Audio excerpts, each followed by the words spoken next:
planning committee.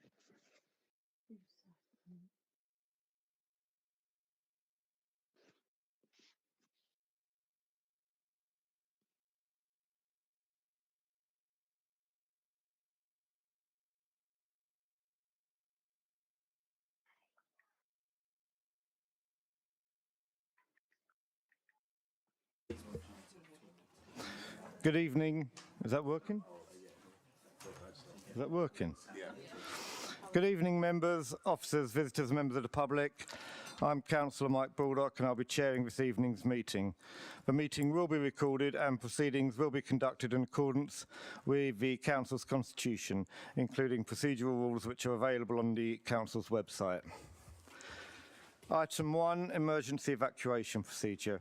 There is no planned evacuation drill this evening. As if we'd actually tell you there was, but anyway. Accordingly, if the alarm sounds, it is to be treated as a genuine need to evacuate. There are emergency exits over there and opposite the lifts where you came in. Please do not take the stairs. The lifts, quite right. On exiting, you will be directed to the assembly point, and it is important that you remain there and do not return to the building until I have announced that it is safe to do so. If anyone present will need assistance in evacuating, could you please inform me now so that we can make necessary arrangements to assist you? I'm getting clicking. All right. Okay, this meeting determines the rights and obligations of the applicant. Members must consider each application and everything that is said in the meeting concerning the application and make their decision based solely on their planning judgment of the information available to them. Following a decision by members, delegated authority is given to the planning officer to issue the decision notice.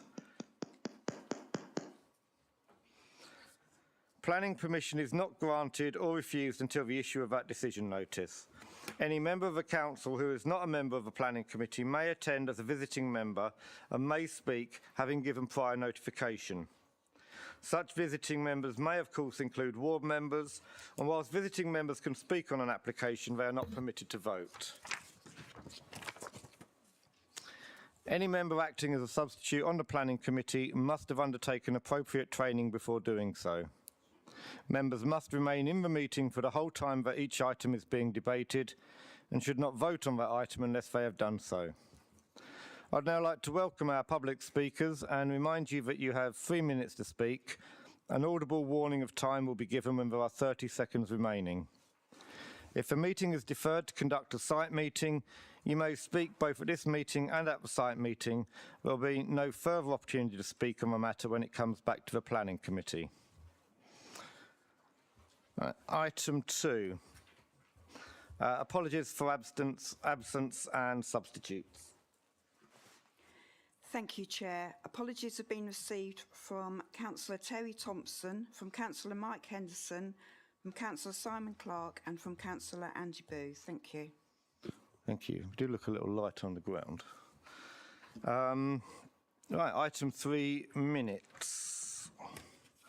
To approve the minutes of a meeting held on the 7th of December, minutes 496 to 509 as a correct record.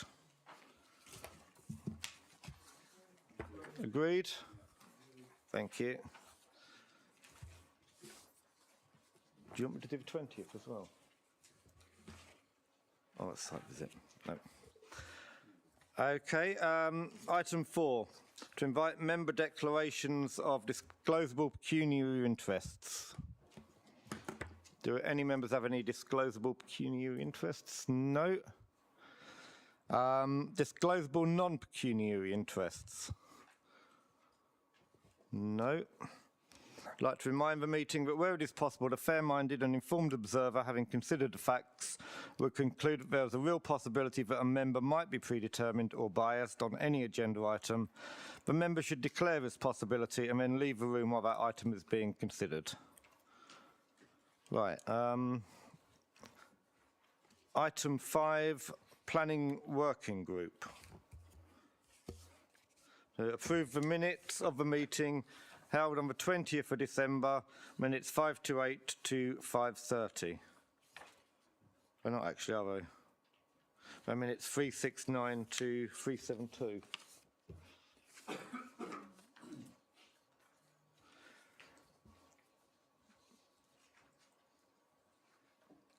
Are we okay with those minutes, those 4 people that were there? Agreed. The planning officer, can the planning officer provide a summary and update on the application, please? Yeah, thank you, Chairman. As you've just said, the application at number 1 Norwood Walk West was subject to a working group meeting on the 20th of December. The application is for a 2-storey side extension to an existing end of terrace property within the built confines of Sittingbourne, and the property is currently in use as a house in multiple occupation. The extension would create a further bedroom at first floor level and communal facilities on the ground floor. Just running through the application very quickly. This aerial photo just shows to members that the site, I'll just highlight the property, which is here. The site's actually within a pedestrian environment. There's no direct road frontage to the property. You can see there the extension on the right-hand drawing that's proposed in red.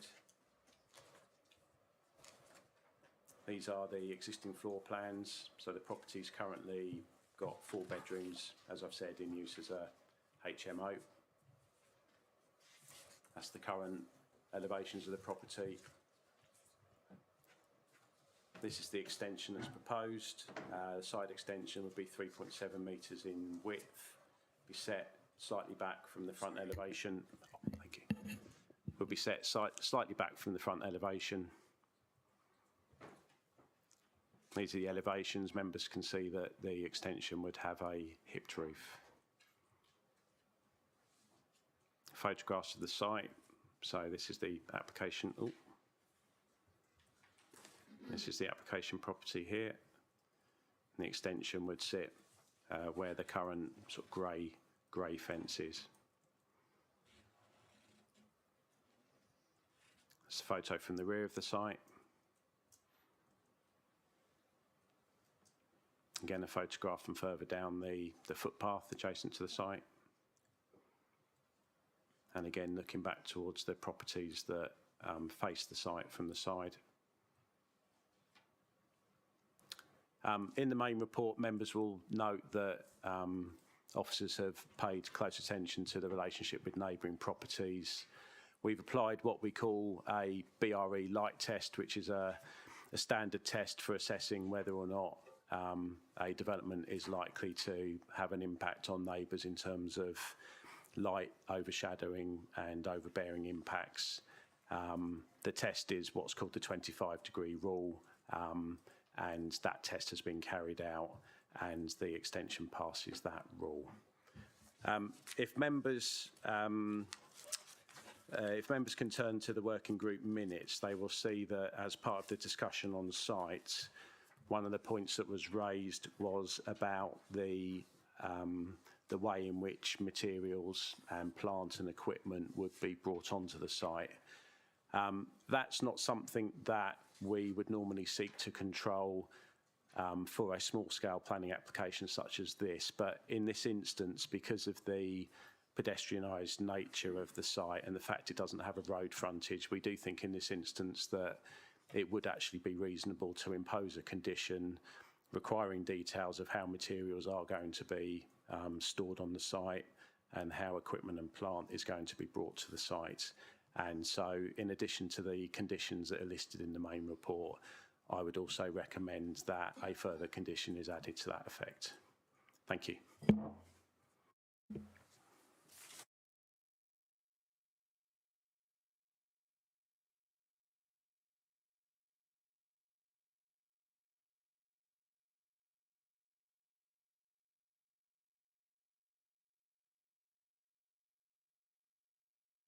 Oh, no, I think I've got it. Thank you for that. Is there any reason why the update and the writing regarding the condition couldn't have been provided to members a week ago when the agenda was sent out? So that members could have had time to look at it and consider it? Well, Essentially, it's a very small-scale amendment to the application, and it was considered appropriate that that could be discussed verbally at the meeting. Was there any reason it wasn't done, it couldn't have been done in a proper report so that people had a week to look at it? Well, as I've said, it's a very small-scale change, which was considered appropriate to report to members verbally. Okay, so when members and the public at a site visit raise an issue that's minor and only needs a verbal update at a committee, not a written report that allows people to know that the concerns they've raised have been taken into account. Okay. Any speakers? Councillor Watson. Thank you, Chair. I think I need to declare that I am a local resident of this property, as I live only 5 minutes away from the site, but I can assure the committee that I will make any decision based on the evidence that's provided to this committee and on the site visit. This site, I walk down by this site every other day, and it is quite busy with pedestrians, dog walkers, people taking their children to and from the two schools that are located close to this development, which is the Aspire School and Grove Park. I do have a lot of issues around this development. Comment was made that there is a property a bit further up from Norwood Walk that also juts out, but the houses on the other side are placed further back. So this site, I believe, in my personal view, is it will overlook the properties on the other side, which I can't see the numbers from here without binoculars, but the ones that are close to that property, they also are going to, I believe, are going to impact on the properties on Woolwich Way, on Woolwich Road, and we spoke to a number of the residents that lived on those properties there. I'm not very happy with it. I'm not very happy. I was one of the ones that took up concerns regarding to the construction, the plant material, etc. that will be placed, have to be placed somewhere. So, in balance, Chairman, I do have a real issue with this application. I don't think, I think it overlooks. I think it's just not right for the area. It is quite a populated area. I think this might be an extension too far, Chairman. Thank you. Can we just take the condition first? Are we happy to accept the condition as proposed by the officer?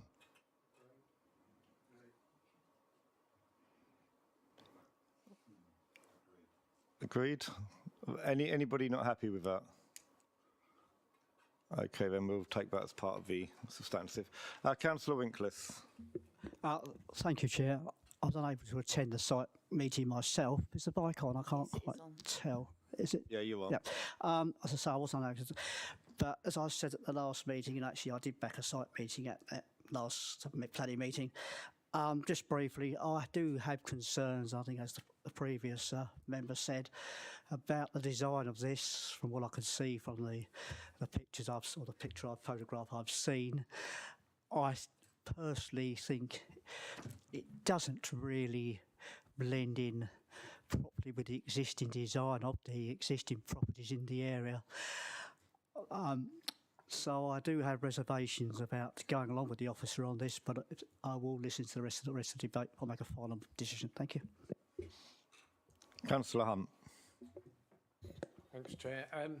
I haven't really got any change from last time, and I mentioned about the housing opposite, and I think if we've got that aerial view photo that I don't think we had last time, it actually shows quite well what I meant, and you can see that the buildings, not the ones directly opposite where we're talking, further up, those do jut out quite a way and are closer to the properties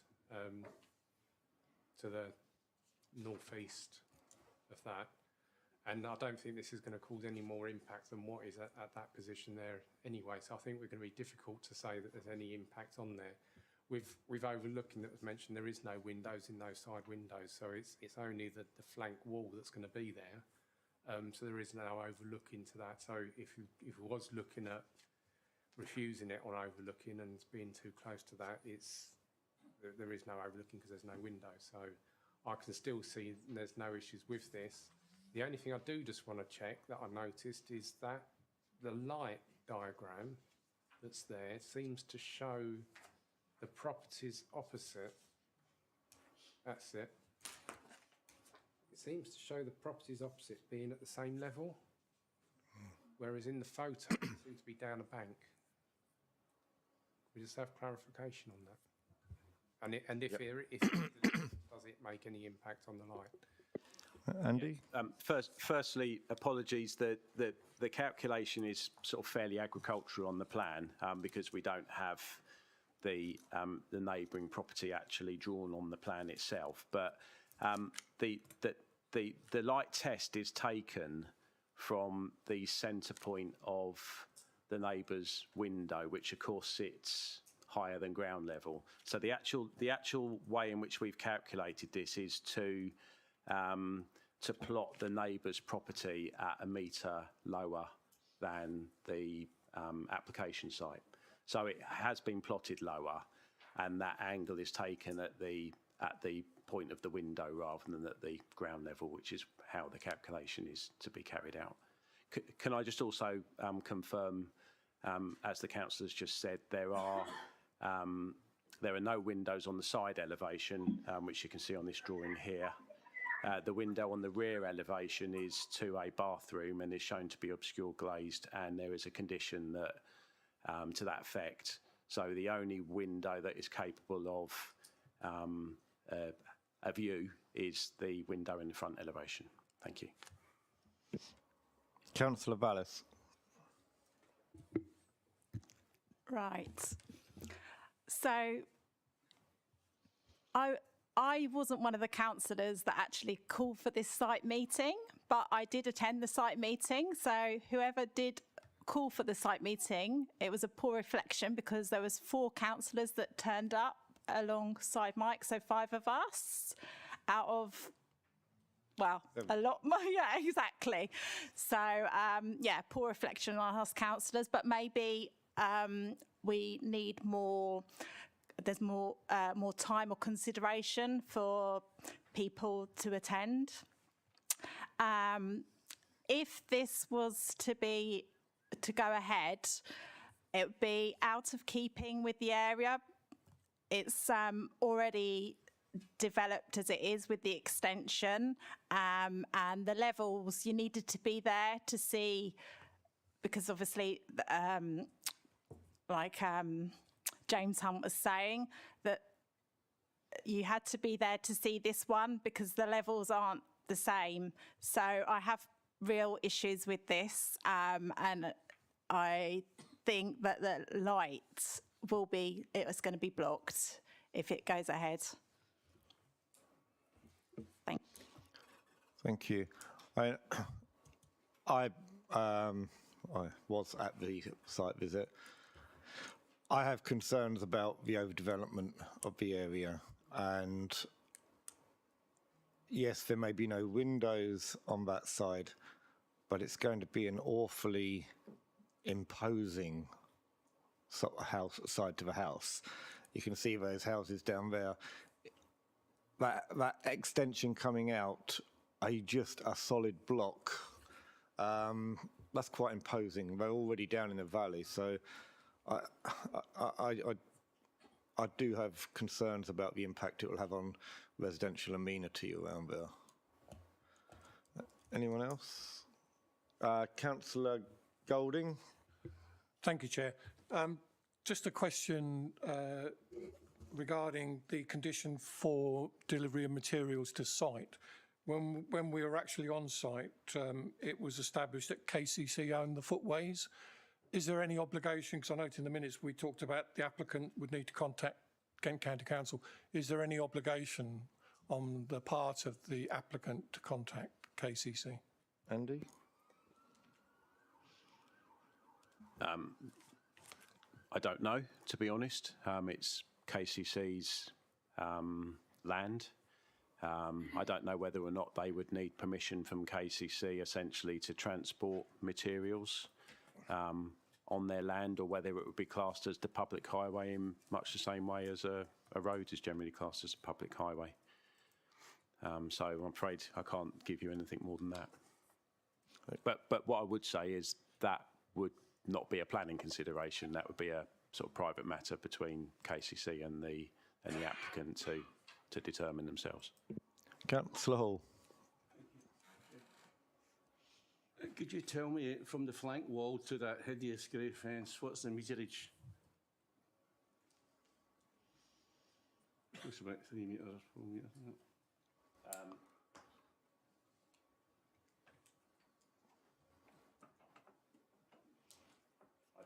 I don't have that dimension plotted or to hand. Okay, then. Tell The me well, for the let me carry on, and I was getting there. Okay. So the extension itself is 3.7 metres in width.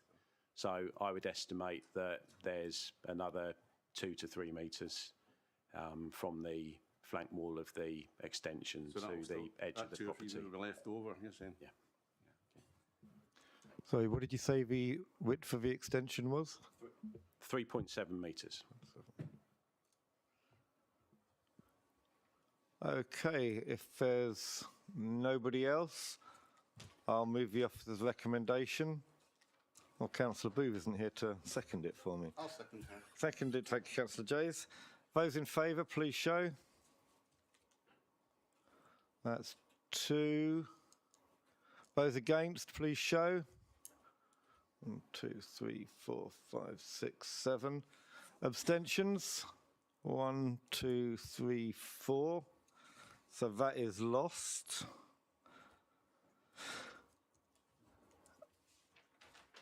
Would anybody like to propose something else? Councillor Winklis. Well, as I briefly said just now, I basically think that the design of it, or the coming out, and I think as was said by one of the previous speakers, is basically not in keeping with the area as such, with the existing properties, and so that's my stance on it at the moment. Okay, would you accept an addition to that of overdevelopment and negative amenity value on residents? Yes. Okay, do you have a seconder? I think Councillor Golding just got there first on that. Anybody wish to speak to that? Okay, those in favour of the proposal, did officers want to comment on this? Yeah. So overdevelopment's been mentioned and out of keeping's been mentioned, but there's nothing that actually explains to what it is that's out of keeping or what element of it is overdevelopment. So I think we need to understand what you mean by that. And impact on neighbours, what do you mean by that? Is it an impact on light, privacy? It's, okay. Is it to a particular neighbour or is it to a number of neighbours? Yep, just getting round to that. Okay, on the out of keeping, I think that was, and Councillor Vallis, what did you mean by out of keeping?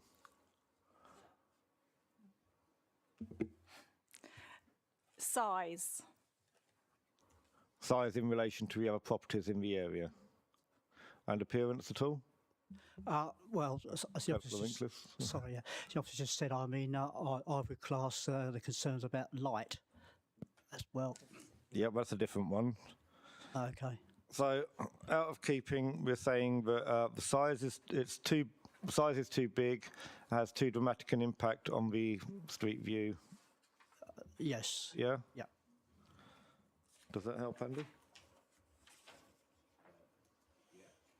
Okay, by overdevelopment, I meant that it was too large for the area that it would sit in, and that it really has an impact on the open space nature, and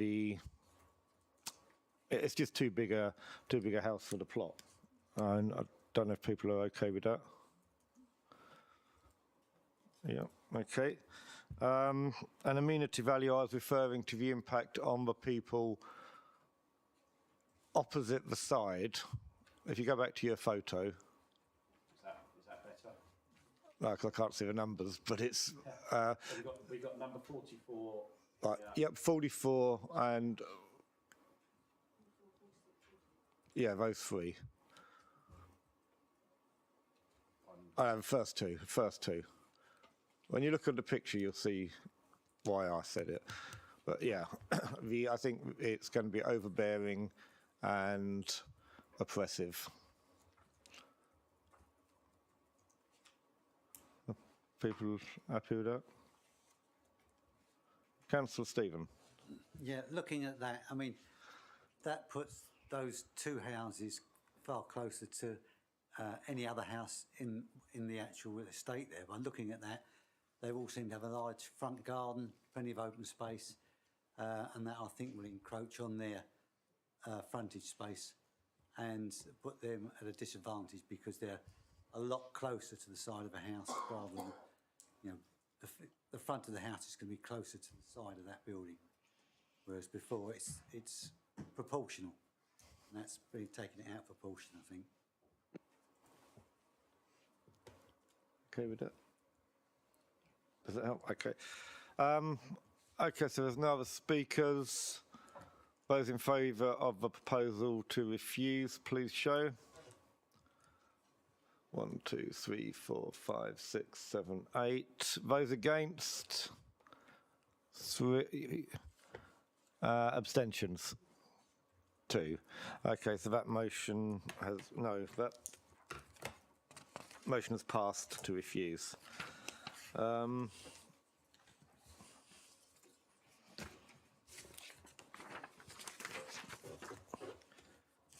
next item I'll take is 2.2, which is 22/504/598/full land at Queenborough Road, Lidl store. I think most of us have probably had our emails full on this, so I will declare that I have been lobbied by a number of people. Can the officer give any update? Right, yes.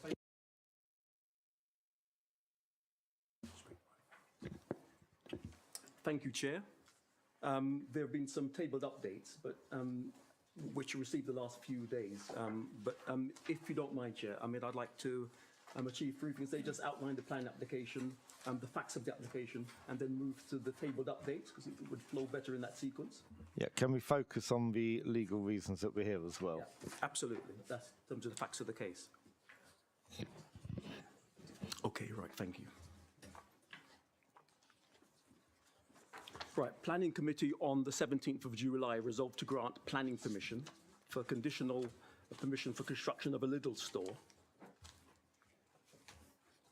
This decision was challenged by judicial review following a decision being issued. The challenge was made on the grounds outlined in the officer's report at 1.3 and 1.2 and 1.3. On the 22nd of November 2023, the High Court issued a consent order to quash the planning permission. After taking legal advice, officers agreed to bring an updated officer report and recommendation to Planning Committee for decision. The purpose of the report is to take account and remedy any areas of concern, in particular to address concerns raised by Aldi and Tesco. To address the Aldi concerns, which related to the setting of a listed building, the Neats Court, which is a Grade 2 listed building, this is dealt with in sections 7.71 fully in the officer's report.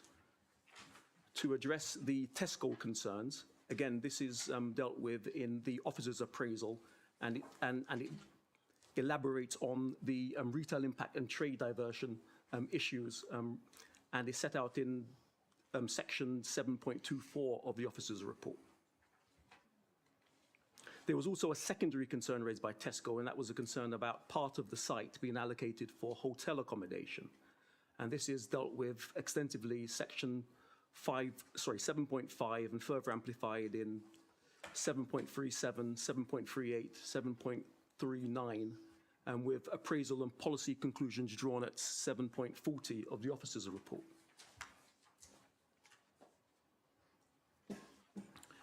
In terms of the site area, the slide shows the site from west with the roundabouts outlined in red. It shows in the foreground Sheerness, and in the middle of the shot, it shows a battery facility site which was developed in the past 3 years, which forms a boundary to the store. The site itself measures 1.6 hectares and comprised of basically undeveloped grassland. It's sandwiched between Queensborough Road and the A249, immediately west of Lower Road roundabout and opposite the Cowshed Cottages on Queensborough Road. The site is irregular, but broad dimensions are 124 metres in width by a depth of about 1,120 metres. On the adjoining site, as I mentioned, there's a battery storage facility. The site is located on the eastern edge of Sheerness built-up area confines, but it falls outside Queensborough and Rushendon regeneration areas. The site is currently allocated for hotel. The Neats Court Grade 2 listed building lies approximately 500 metres northwest of the site on Queensborough Road.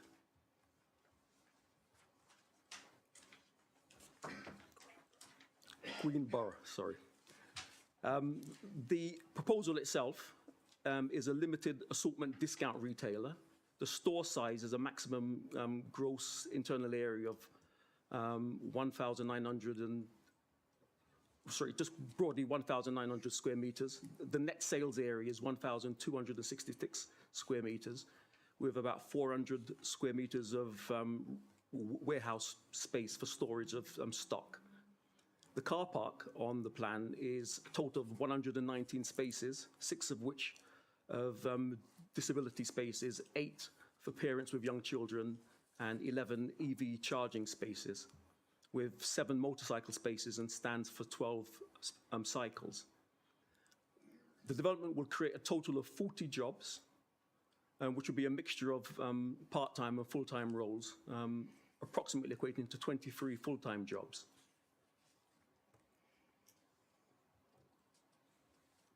The food store itself, if you look at the slide, it will feature a curved and flat roof elements.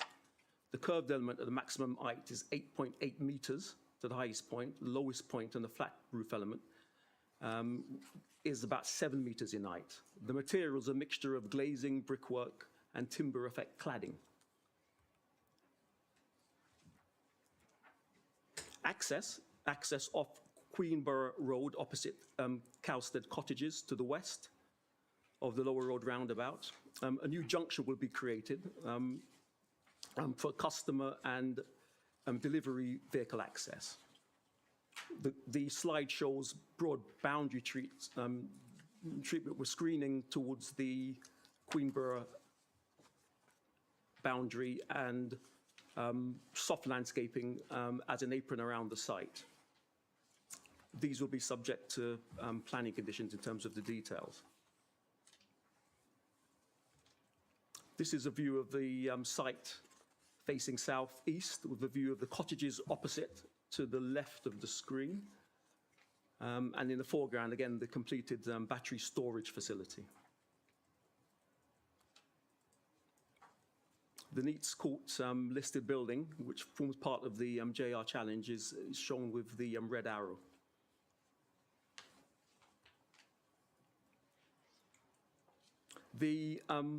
I visited the site on Monday, and I noticed that the Aldi store, which is not the building in this photograph was taken a few months ago, but the Aldi store is making a lot of progress and it's coming out of the ground very, very quickly. This slide shows the location of the Lidl store, which is the subject site, towards the lower part of the graphic. It shows a commercial site sort of adjoining, which is a combination of storage facilities, offices, and other commercial business units. And the Aldi store, the competitor store, you can see it's further up towards the top of the graphic there. And that was granted consent last year. But as I said, there's rapid progress in terms of its development out the ground. The graphic also shows an agreed alignment along the, you can see a yellow, green and purple lines along Queenborough Road. And that's broadly the location of a new footpath, which we put in place to link that strip of development. CGI images of the site with a landscape sort of bunding shown on the graphic. And from the other roundabout, again, showing the store in context sitting in sight with landscapes surround.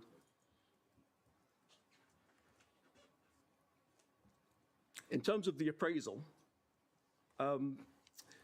the principle of development, the site is considered acceptable in principle because it sits on a site which was allocated for hotel development. It was advertised as a plan application as a departure from that allocation. The applicant has submitted a marketing report which shows there was attempts to market the site for hotel accommodation, which hasn't come forward.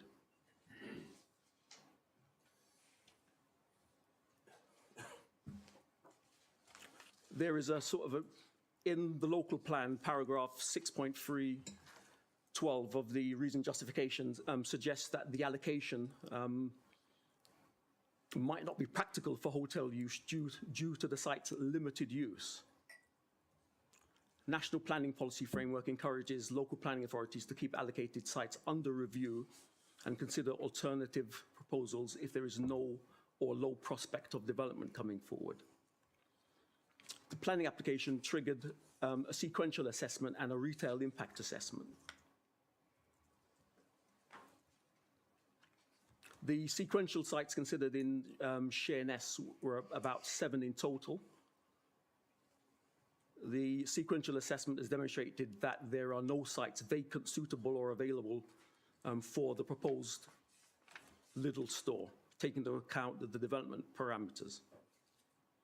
In terms of retail impact, the proposal triggered the need for a retail impact assessment, as explained in the officer's report extensively at sections 7.23 and 7.24.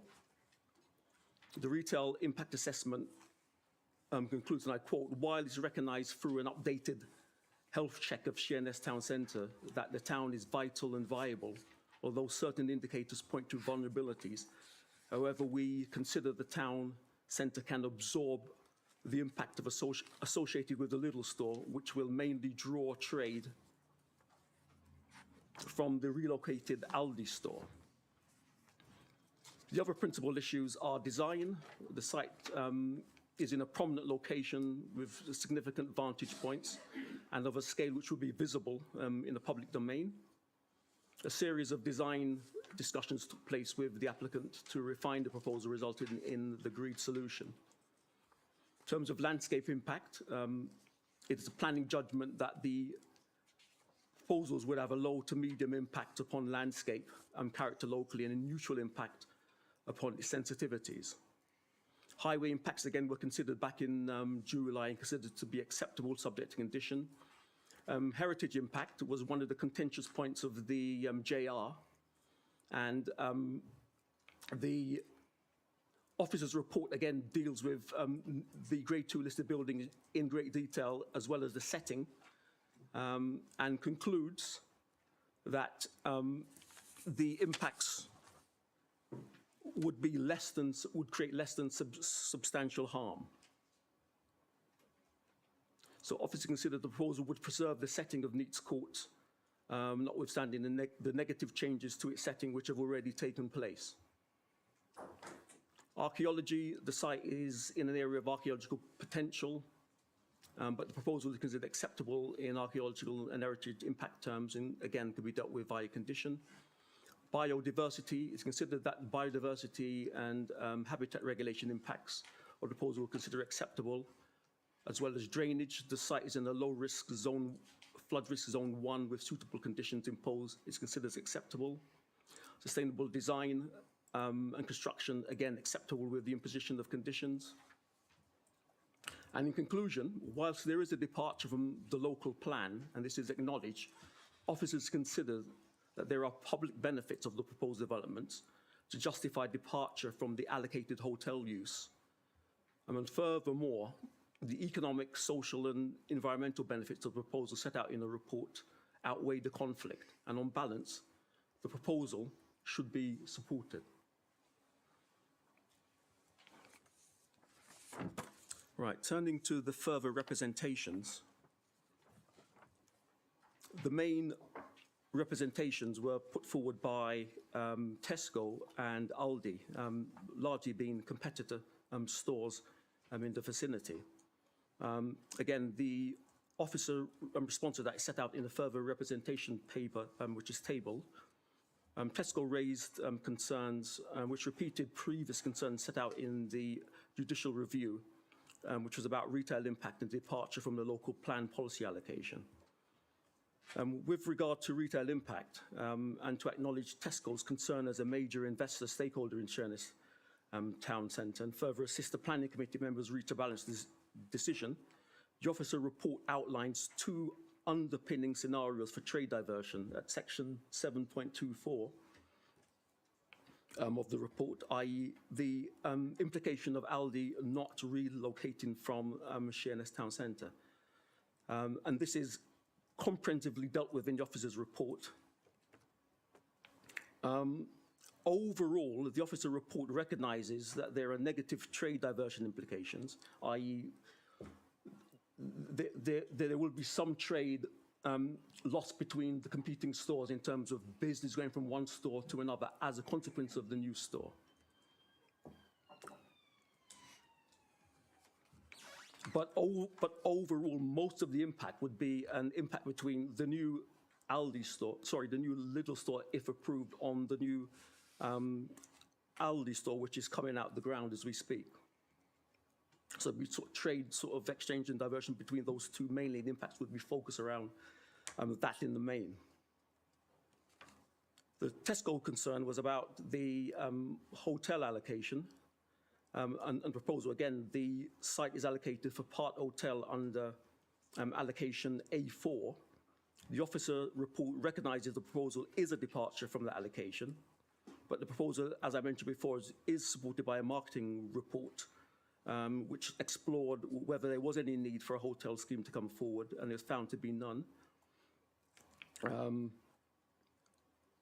Whilst there is still need across Swale as a whole, it is felt that that need can be met elsewhere within the borough for a hotel of that size. In terms of the officer's report, I mean, it's dealt with extensively at section 7.5, and again, various policy conclusions at 7.40.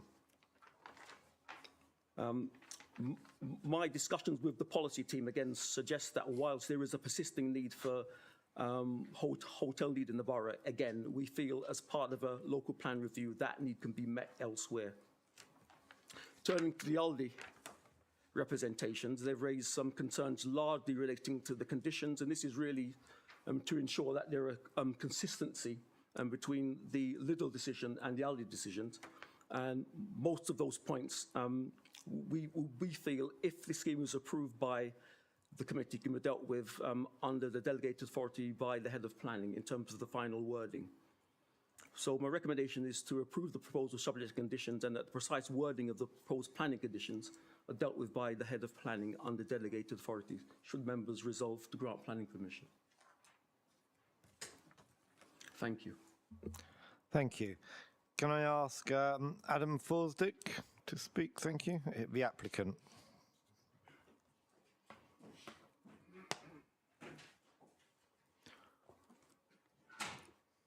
Normally, if you come there, tell you there's a button in the middle to push, but I think it's on the left-hand side.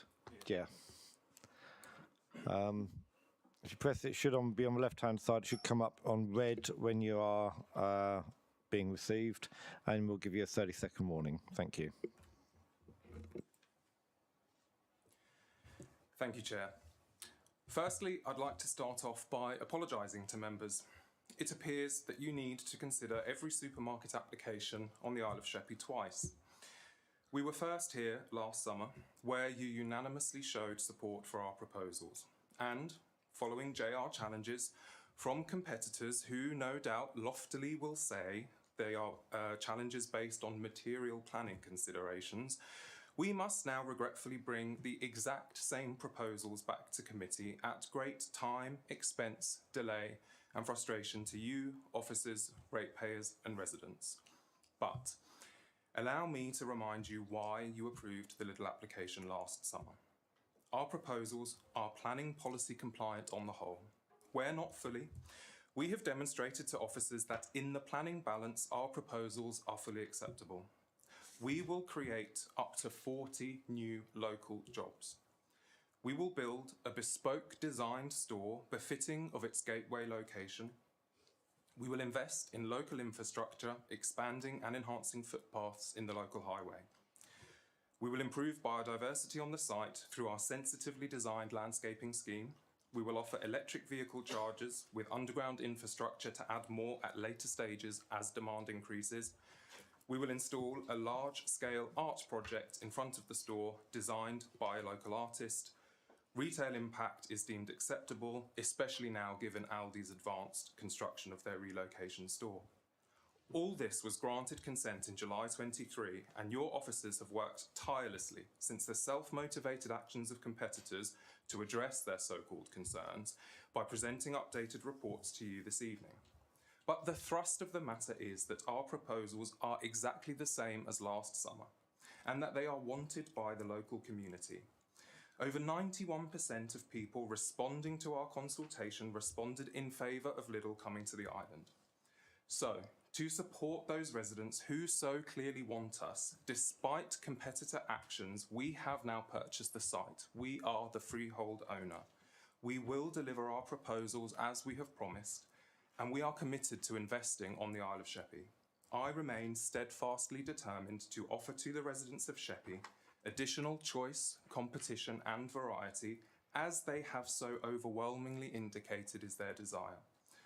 Once again, I respectfully call on the committee to uphold the views of so many of their residents and follow officers' recommendation to resolve to grant consent to this policy-compliant, sustainable development on the Isle of Sheppey that local people want to see. Thank you very much for your time. Thank you. And apologies, you didn't get your warning.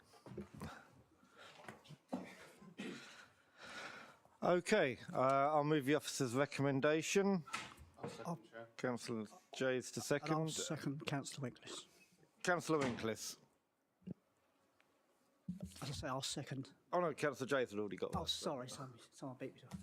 Okay, sorry. I wish to speak. Go on. Well, as I said at the when this came up before us back in the summer, I'm totally behind this development. I can't really see that we have any grounds to refuse this time round. I believe I said last time it's already it's a development area for shops and warehouses, etc. And I can't see we've got any grounds to refuse it. So I should go totally with the officers on this one. Thank you. Okay, Councillor Marchington. Yes, thank you, Chair. I'll just speak as I'm the ward councillor in the area. I'd just like to mention a couple of things. I do apologise to everyone. The plans for a hotel here go back more than 50 years, so no one's taken it up ever. That was before any of this development ever happened. When the first stage of doing a hotel, it was going to be slightly to the north of the Queenborough Road, as it was then, you know. And that's when we had busy docks and passengers flying around, and still no one was interested in building a hotel, even back in those days. So it gets restricted now, and I can't quite see the point of that one. As far as the area is concerned, the second point, the Aldi distribution centre totally destroyed any likelihood of having any possible view green view as you look towards Queenborough. You come on the island, that's all you've got. You know, a planned 25-door distribution centre that's got over 80 doors. But, they're not theirs, they hire them out. That's I've spoken to them before about on this one. Different thing. So as it is at the moment, we've built houses to a large extent all over Minster and that area. This area has already been lost to any other possible use of any green development whatsoever. And this is in keeping with the other developments in Israel. You look at the whole thing. You'll have a store at one end, store at the other. There's various things, some retail centres, it's all in keeping with each other. And to have one end that's got a bit of greenery on it, I think is quite not a bad idea. I really don't. I know we'd have preferred to have houses there. We'd have saved trying to do this land raising at Queenborough, which has taken over 25 years and still not complete. This land was already high enough to build on, you know. But when it comes to forward planning on the island, we see it all seems to have been put to death 30, 40 years before we ever hear of anything, you know, by what utilities can do, you know.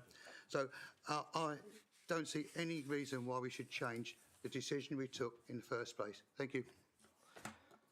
Okay, thank you, Councillor Marchington. It's not actually.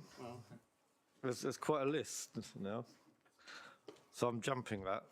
I just, you know, people talking about visibility and how it looks. I just remember the Lidl in Sittingbourne and how they put those horrendous adverts up that we asked them not to put up. Just mention that. Councillor Vallis. So I was one of the councillors that voted for it in July, and I'm still for it now because anything that brings jobs to Queenborough is positive and that it will give variety to the residents. So I'm still for it, and competition is a good thing.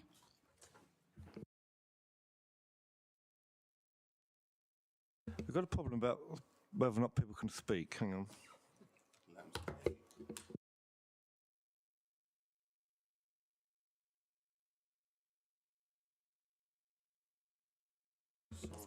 Sorry, Councillor Vallis, carry on. That's it, Chair. Councillor Jays. Thank you, Chair. As has been mentioned, 40 jobs. I think that's a lot more than a hotel would have brought to the area. And it's one of the most deprived areas in the country. These jobs are desperately needed. Residents need choice. They want to shop somewhere different. Tesco's had a monopoly for years on the island, and residents have been frustrated. And every time a new store's come along, they've opposed it. And here we are again today. Residents want this, as we've seen, as our email boxes have seen. What we had, 40, 50, 60 emails since Saturday from residents about this. As the officer said, this is policy compliant, so I can't see why we'd go against it. Councillor Hunt. Thanks. I'd just say I know that obviously there is a big need for it, and I agree with everything that's been said so far. I think just need to remember that there is differences from last time that has been covered now, because obviously the JR. But I really am just really sort of saying that everything is in the report, as said in the update, it is comprehensively covered. And I think everything in there now should be well covered really, and hopefully that this can now move forward and get built as it needs to do and what people want. So I think well done to the officers for covering everything, and hopefully no more JRs or anything, and let's get it approved and move forward. Councillor Hall. I was just observing that there's 119 parking spaces, and what I've noticed is only 6 for disabled persons. I think this is a paltry amount. I wonder if it could be recommended that this can be increased. Does seem a low amount, given the location.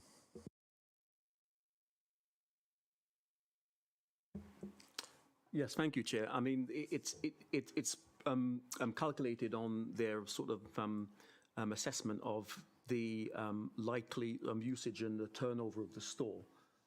So, I mean, it doesn't sound like a lot, but if you imagine that a typical customers in the store for about 40 minutes, right, and then out, then it serves that particular purpose. And in a climate where it's trying to promote alternative uses other than the car, even though this is a car-borne sort of use, it would be difficult to ask for additional parking in that context.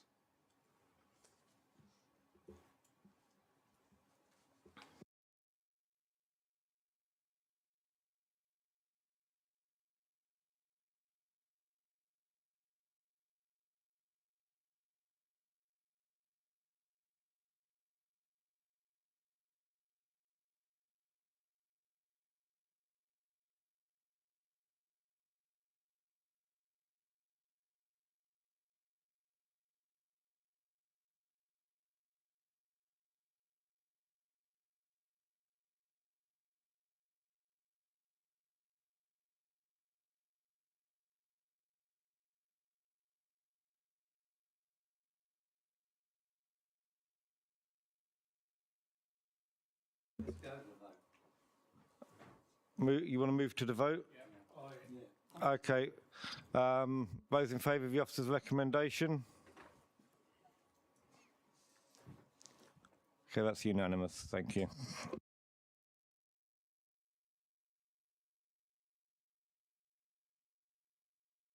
Want to show us objecting them?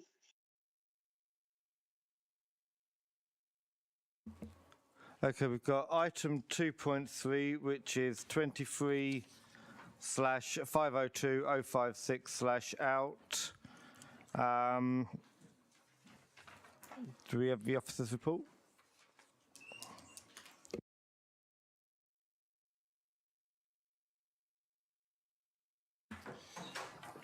Thank you, Chairman. An update for members.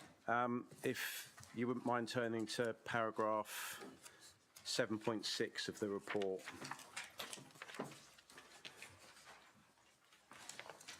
Just a slight update in terms of our 5-year housing supply position. So the report specifies that we don't have a 5-year supply and that the figure is 4.83 years. That has recently been recalculated against the housing delivery test and advice in the latest published MPPF in December, and our supply figure, it's still not 5 years, but it's been uplifted to 4.95 years. So just a point of clarity there, even though we still don't have a 5-year supply position. Just moving on to a presentation about the application itself. So the application is for development of land adjacent to Chaffs Lane in Upchurch. There's the site outlined in red, which is on the junction of Chaffs Lane and Oak Lane. This is a plan of Upchurch, and the red line denotes the settlement boundary of the village. And just for context, the site sits outside of the settlement boundary in that location there, immediately to the south of Chaffs Lane.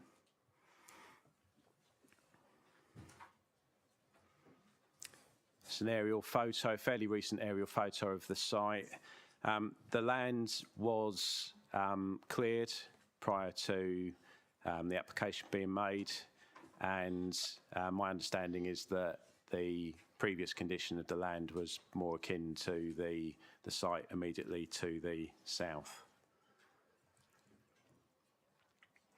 So outline planning permission is sought for the erection of 7 dwellings, and details relating to access and layout are also subject to consideration at this stage, which means that other details relating to the scale and appearance of the dwellings and landscaping would be subject to future consideration under a reserved matters application. So as members can see on the layout plan, the dwellings are arranged adjacent to the road and follow a similar line to the properties on the south side of Chaffs Lane. There's a central access to the site which leads to a parking area to the rear. And the front of the site would contain a footpath serving development. There isn't actually any footpath on the south side of Chaffs Lane at the moment. And also landscaping to the frontage as well.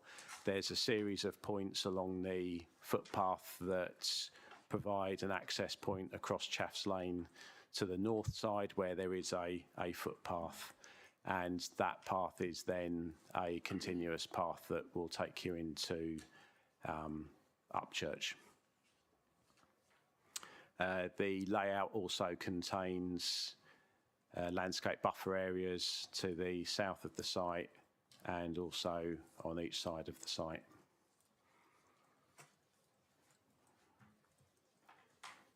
These are the photographs of the site. So this is taken from Oak Lane at the junction, looking towards Chaffs Lane.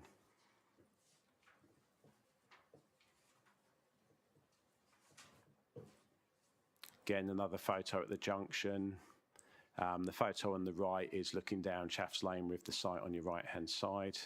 The properties on the north side of Chaffs Lane there are bungalows, but the properties on the east side of Chaffs Lane next to the site are all two-storey dwellings, and on Oak Lane further north, they are also two-storey dwellings as well.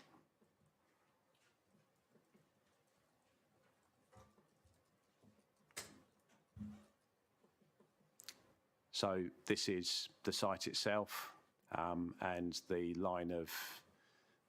more established line of vegetation in the background that you can see there is the southern boundary of the site. And then beyond there, you can just see the side elevation of a dwelling, which is located a bit further south of the site.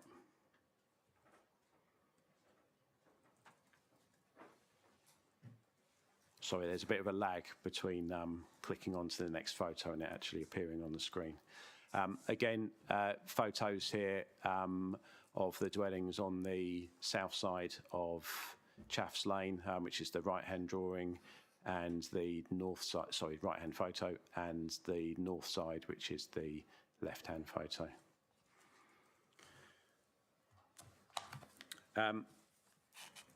Although the site falls outside of the village confines, as the council can't demonstrate a 5-year housing supply, paragraph 11 of the NPPF applies. And to that extent, members will see from the officer report that officers consider that given the relatively small scale nature of the development and the location of the site immediately next to the village confines, that the level of harm to the character and appearance of the countryside is considered to be limited, and that the development of this site would, in some respects, provide a natural rounding off to the village on Chaffs Lane. In terms of sort of general sustainability, the development would be within walking distance of services and facilities in Upchurch, and whilst these are limited, the scale of development is considered to be appropriate for the village. Also in that respect, I draw attention to paragraph 7.8 to 7.11 of the committee report. That sets out a summary of a series of appeal decisions that have been made in Upchurch in recent years regarding residential development and the suitability of the village to accommodate such development. So overall, due to the lack of a 5-year supply, the benefits of the development through the provision of 7 dwellings would not be significantly and demonstrably outweighed by the harmful impacts, and on that basis the recommendation is that planning permission should be granted. Thank you. Thank you. Can I ask Natalie China, the applicant, to speak, please?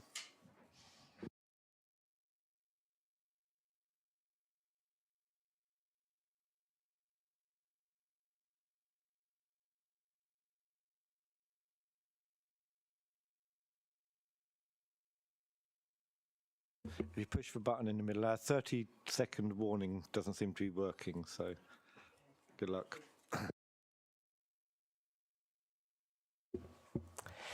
Good evening, councillors. My name is Natalie. I'm the applicant representative. We have worked hard with the planning officer to design a scheme that is within keeping of the immediate locality, i.e. a mixture of detached and semi-detached properties within keeping of Chafes Lane existing properties.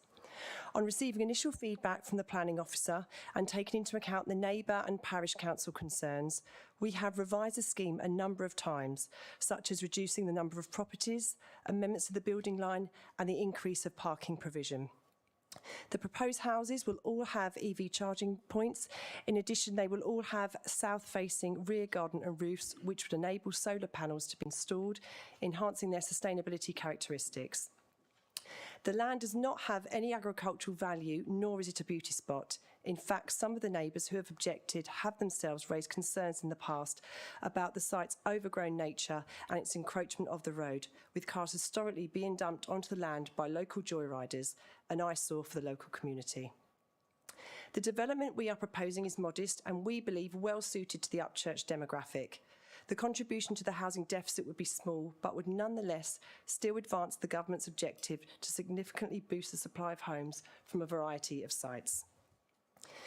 As referenced in the planning officer's report, SWAO are not currently able to demonstrate a 5-year housing plan, and as such, planning should be granted unless the adverse impact of doing so would significantly and demonstrably outweigh the benefits.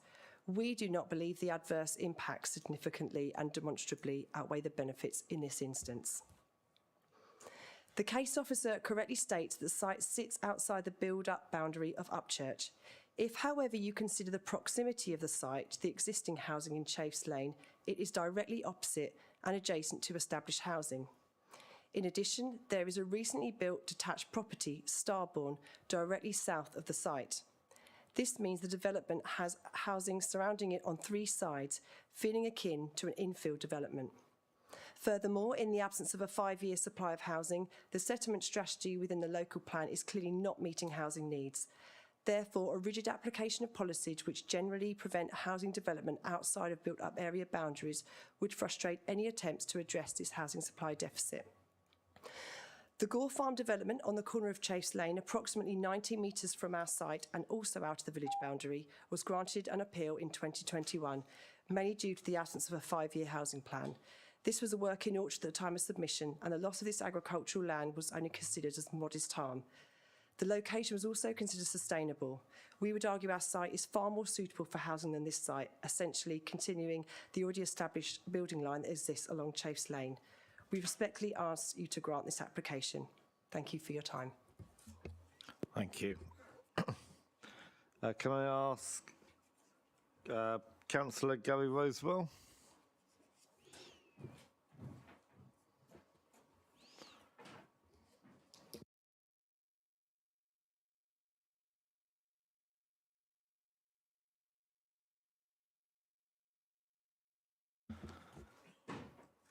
Councillor Rosewell, you tend to know the score, so...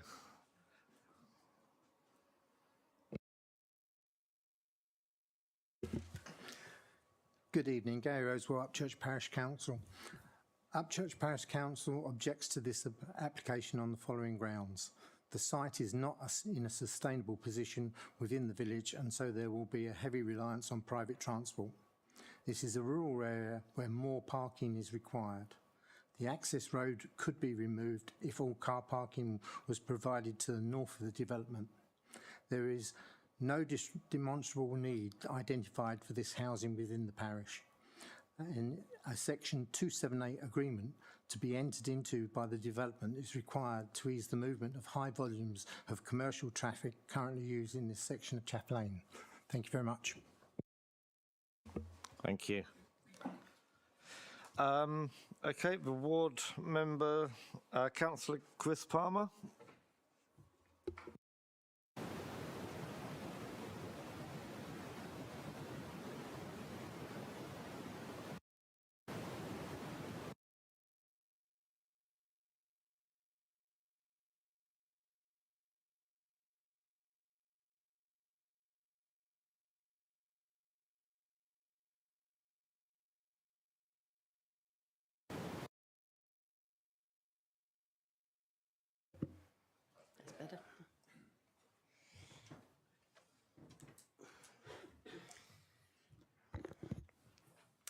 Right, my issue has been raised by a number of residents that have contacted us and through the parish council.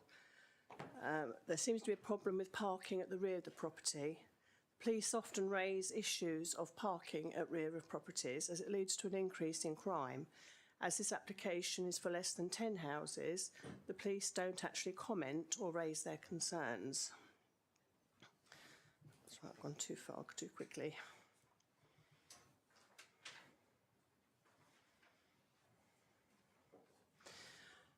Rear car parking concerns. One, they introduce access to the vulnerable rear elevations of dwellings where most burglaries are perpetrated. In private developments, such areas are often unlit, increasing the fear and likelihood of crime.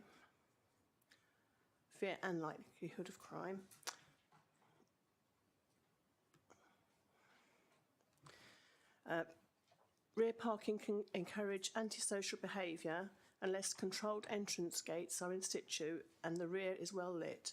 People will park in front of their homes to see so they can see their cars, and this will lead to a detrimental impact on an already very busy local highway. I can see the proposed entrance for the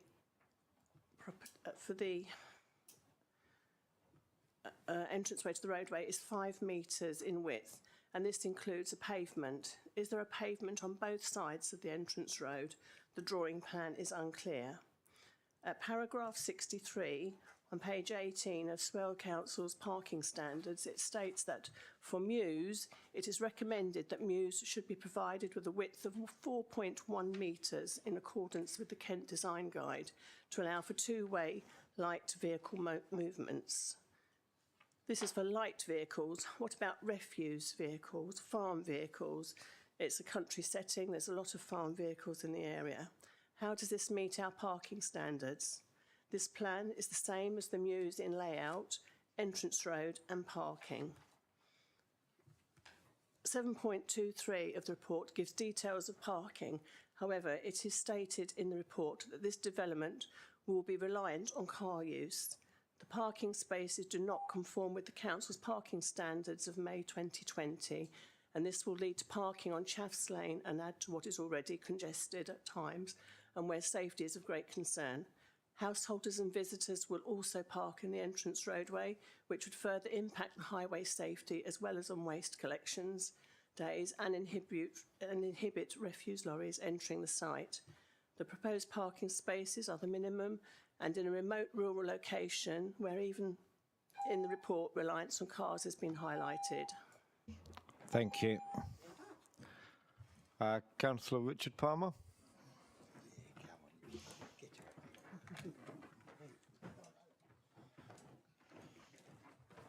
Councillor Stephen, if you leave, you will... I'll try and get what you missed.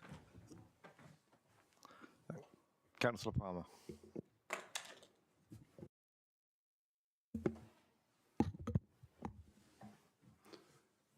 This application should be refused as it would be harmful to the character and appearance of the street scene. The current building line creates a strong front building line and a pleasant rhythm in the street scene, contributing positively to the character and appearance of the area. This section of Chaffs Lane before the bend has a character of its own, and I feel the report is misleading by giving the impression that Chaffs Lane in this area doesn't have a character and a street scene, which it clearly does. Note, this application is about access and layout. It's an outline application.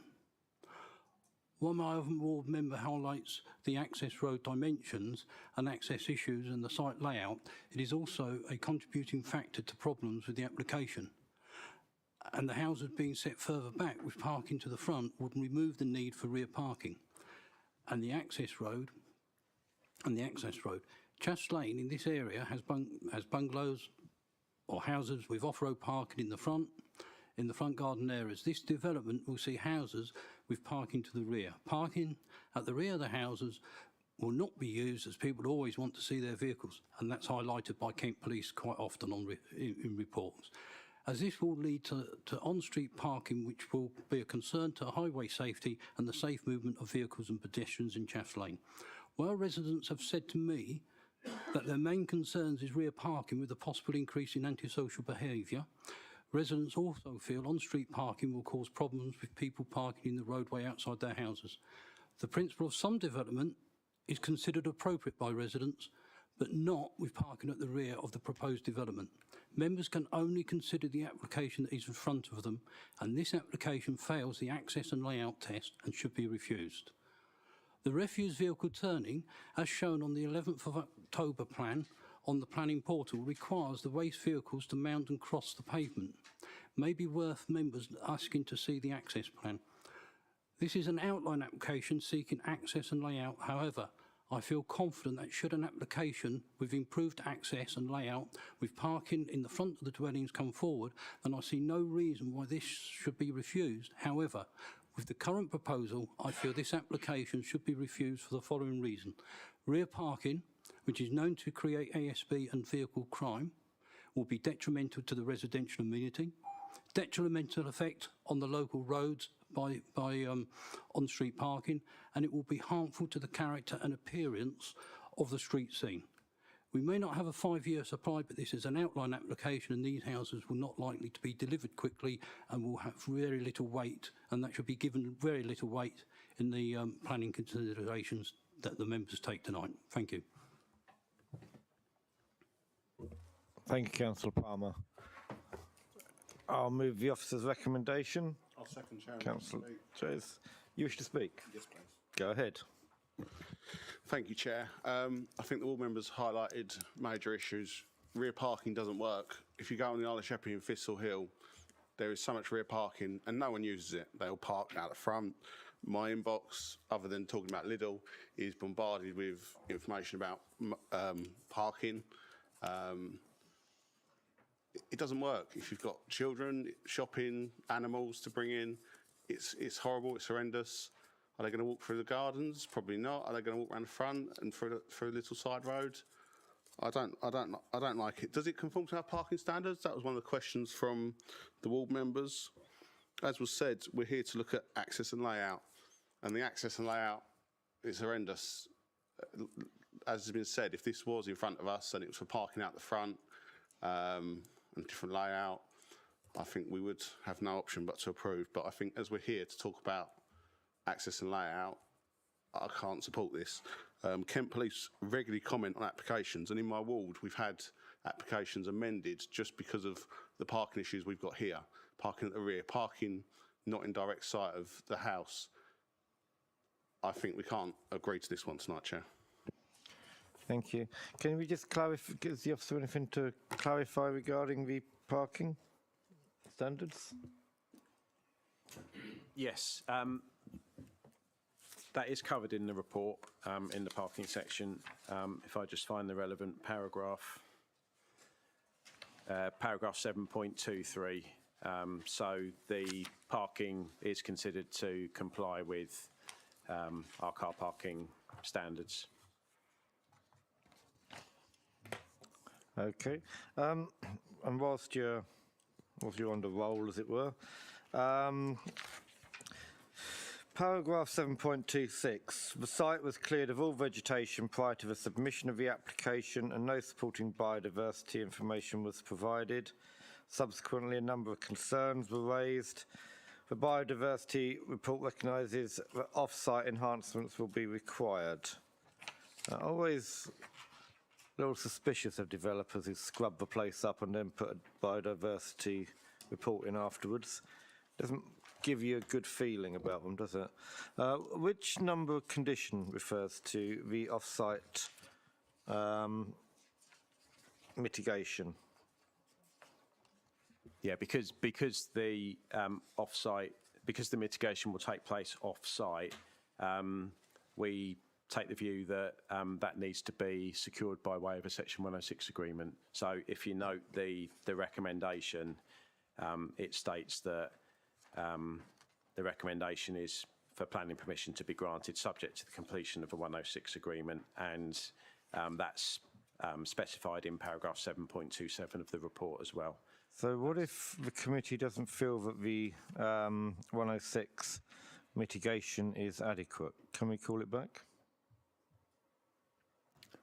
Well, the Section 106 will set out a number of requirements for the developer. Firstly, it will set out a requirement to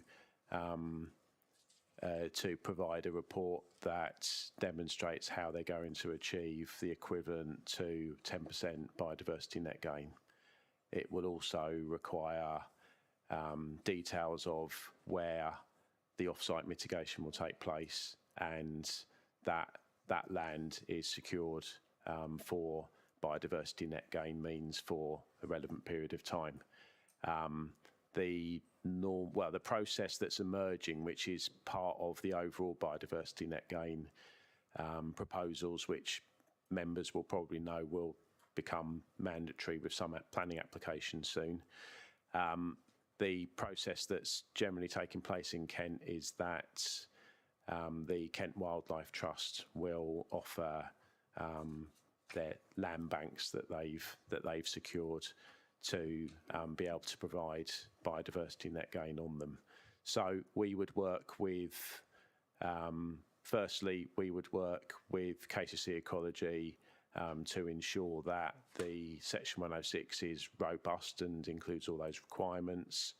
And when the information comes in as to how they're going to achieve that net gain, again, that will be robustly tested in consultation with Kent County Council's ecology team to ensure that the level of gain is acceptable.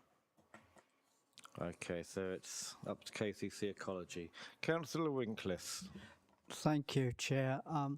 Can the officer just put the photograph of the that junction there for me, please? Now, can you tell us, again, if you didn't the first time, in relation to that junction, where these 7 properties are proposed to be built?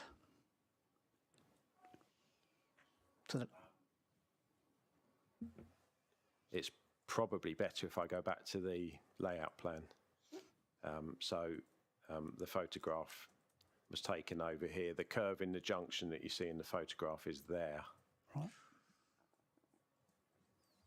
So the nearest dwelling is set in from the junction. I mean, again, there's the road boundary that runs along there. So there's a verge there, which is outside the application site, but isn't part of the road. The road is there, so the junction itself is set quite a considerable distance away from the nearest dwelling. So that proposed plot is quite close to the junction? Well, by yards? I would say, well, this distance between this property here and the neighbour is in the region of 7 metres. I would say that's more than that distance there, so I would suggest it's probably somewhere in the region of 9 to 10 metres. Okay, thank you for that. One other point, I don't want to see the photo again, but the land as it stands is quite barren. It's obviously been left for some time. So I will sum up on what I've got to say. I've got mixed reservations which way to go at the moment on this one. Thank you. Councillor Hunt. I think that the layout of it is a bit strange. You'd think that the housing that's there has probably got driveways to the front and everyone sort of accesses off that road, and having it sort of come round there to the back is a bit different to as it was, and you would just think you'd extend the gardens there, you'd probably even get another property in the middle bit if they wanted to, and have some parking out the front. But having said that, it could also actually work better this way round, because you've got parking to the back, which takes traffic and parking away from the road. And this is actually, from other developments we've seen, actually got quite a lot of space behind there, with the parking being removed. So I think it is difficult. It does meet all the parking standards. So I think when we consider, although it might not be, we could look at it and think that there could be something better with how the layout is. I think there's no reason to refuse it on the parking issues because of the way it's been drawn up. But can we just clarify that it's obviously we know what access is and layout, but then it does then say that obviously the scale, appearance and landscaping is to come in the reserved matters. What exactly is the layout? Because we've got properties there that we don't know what the scale is, so the properties could change. So are we not looking at the layout of the properties, and is the layout literally just that access and the road? Because from what I can see, the parking, the properties and all the landscaping could well change when it comes forward and be looking completely different anyway. And if that is the case, all we are looking at is a site, is it suitable for housing, and that access and the road acceptable, taking out what we think about parking on properties, because that will come later. Is that my right in thinking that? So the layout is actually how the buildings are arranged on the site. So the way in which they are laid out on this plan is essentially how the reserve matters will need to come forwards. Scale is about the the number of stories, for example, the height of buildings and so forth. And appearance is obviously directly related to the aesthetic design and finish of the properties. But the as you see this layout is how it will need to come forwards under a reserve matters application.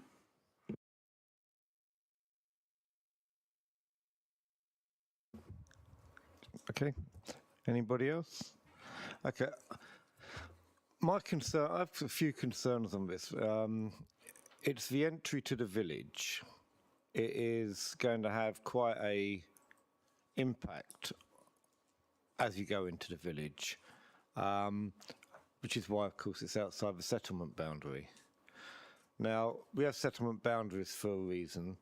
Yes, we are slightly below the 5-year supply, but is this the best approach to closing that gap on the 5-year supply? It is going, it is going to change the nature of that part of the village quite drastically, and for what purpose? I think one of the council said, really for what overall benefit? So I'm always reluctant when we go outside of the settlement boundary, unless there is local parish council support or it's meeting a particular need. But these aren't houses for local people. This is not a rural housing scheme which would give, probably have got a dozen houses in, but would have given affordable, cheap housing to local people to meet an identified need. This is open market housing outside of the settlement area. So I'm not convinced this is the way we should be tackling the shortfall. If they'd come back with 12 houses for local need there, it would be different, and it would probably have parish council support. But this is just it's just normal housing. There's no reason I can see that tips the balance why we should go against our policies other than the 5-year supply. And I'm not convinced this is the best way to get that 5-year supply down. So I'm struggling a bit at the moment. If there's anybody else talking, we'll talk. Okay then, we've moved it, haven't we? Yep. Okay, those in favour of the officer's report, please show. 1, 2, 3, 4. Those against? 1, 2, 3, 4, 5, 6, 7, 8. Abstentions? Councillor, yeah. Okay. Would anybody like to put forward a alternative motion or proposal? Councillor Jays. I propose to refuse it, as the site is located outside the built-up confines of the village and within the countryside. The impact of the proposal would cause harm to the landscape and character and appearance of the countryside and on the gateway of the village. Starters for 10. Yeah, well done. Councillor Winklis? Well, basically what I said just now, my concern is the one of the plots to the proximity of that junction. We don't get clear weather every day or every day in this country. The fog's, mist, etc. So visibility, basically for me, is one. Okay, anybody else? Do I have a seconder for Councillor Jays? Councillor Watson? Comments on the extra proposal there? If I start with visibility, Kent County Council have raised no objection to the application, and if you can see my mouse here, the road junction is here. I think it would be very difficult to argue that these houses had some form of impact on the visibility at that junction. So I would warn members that that would be a very difficult ground to defend. And of course, as with a lot of things to do with highways grounds, it's a technical ground, and I don't think any member has got any information in front of them that suggests that there is some kind of technical inadequacy here. So I would warn against that. In terms of the other grounds, yes, the site's outside the built confines. Yes, there's a degree of harm to landscape character and appearance, just by virtue of the fact that there is going to be built form on the site which is currently undeveloped. But the lack of a 5-year housing supply is obviously a very powerful factor when we're considering these applications. So members will have to consider very carefully whether they do feel that the detrimental impacts are so powerful that they would significantly and demonstrably outweigh the benefits. You have the officer report in front of you, which states that that's not the case. No, that's your opinion, but it's not the case. Well, it's the officer report. So the officer report, yes, of course, it's the officer's opinion.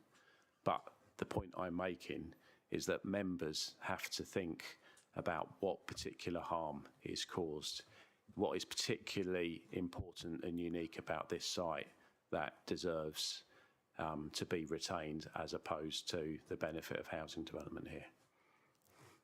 Thank you. Okay, so you've heard the proposal from Councillor Jays, seconded by Councillor Watson. Does anybody wish to speak on that? Okay then, those in favour of the proposal by Councillor Jays, please show. 1, 2, 3, 4, 5, 6, 7. Those against? 1, 2, 3. Abstentions? 1, 2. Okay then. So that motion has passed. We'll move to item 2.4. No, we won't. 3.1. Yep, 3.1, which is 23-501-174/full, land north of Horsham Lane, Upchurch. Can we have an officer update on this one, please?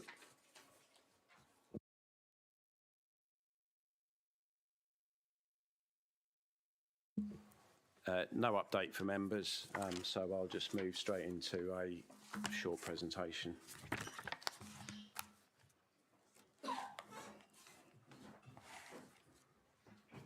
So the application site is part of Barnfield Farm, which is located to the west of Upchurch. It's approximately 500 metres from the boundary of the village and is within the countryside, and Horsham Lane is a designated rural lane. proposal is for the erection of a building in mixed use as a flower school. And the building is, as proposed, is in this location here. In addition, the application states that the building would potentially be used for wider educational purposes and also community purposes. Building would be 20 metres by 8 metres in footprint and would replace a smaller building on the site. So these are the elevations of the building that's proposed. If members can see the dotted red outline, members will note from the report that an application has previously been refused for a similar development on the site, and the red outline is the outline of the scale of the building that was proposed under that application and which was found to be unacceptable.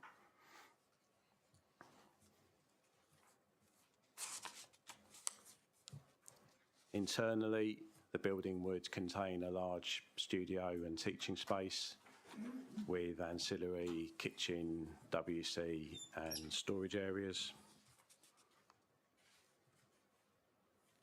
These are photographs of the site. So this is the front of the site. You can see Horsham Lane on the left photo. The site on the right is, there's an area of large hard standing before you get to the current site access. And the building that you can just see there, I think, used to be the former Brown Jug pub. That's the existing building that's on site that would be demolished as part of this application and would be replaced in the same location with the proposed building. And this is the current area of land within the farm that is being used for horticulture. If I go back to the first plan, in fact, you can just see on the aerial photograph to the north of the photo where the horticultural activity takes place on the site, and that covers an area of approximately 1.5 hectares. If I just summarise the committee report, officers have a number of concerns about the size and scale of the building relative to the horticultural operation on the site, the proposed use of the building as an education facility and potentially a community facility, lack of a financial case to underpin the proposal, particularly in light of the small size of the horticultural operation, the unsustainable location of the site, and the lack of adequate ecological information. And on that basis, the recommendation is to refuse. Thank you. Okay, can I ask John Bailey, the applicant, to speak, please?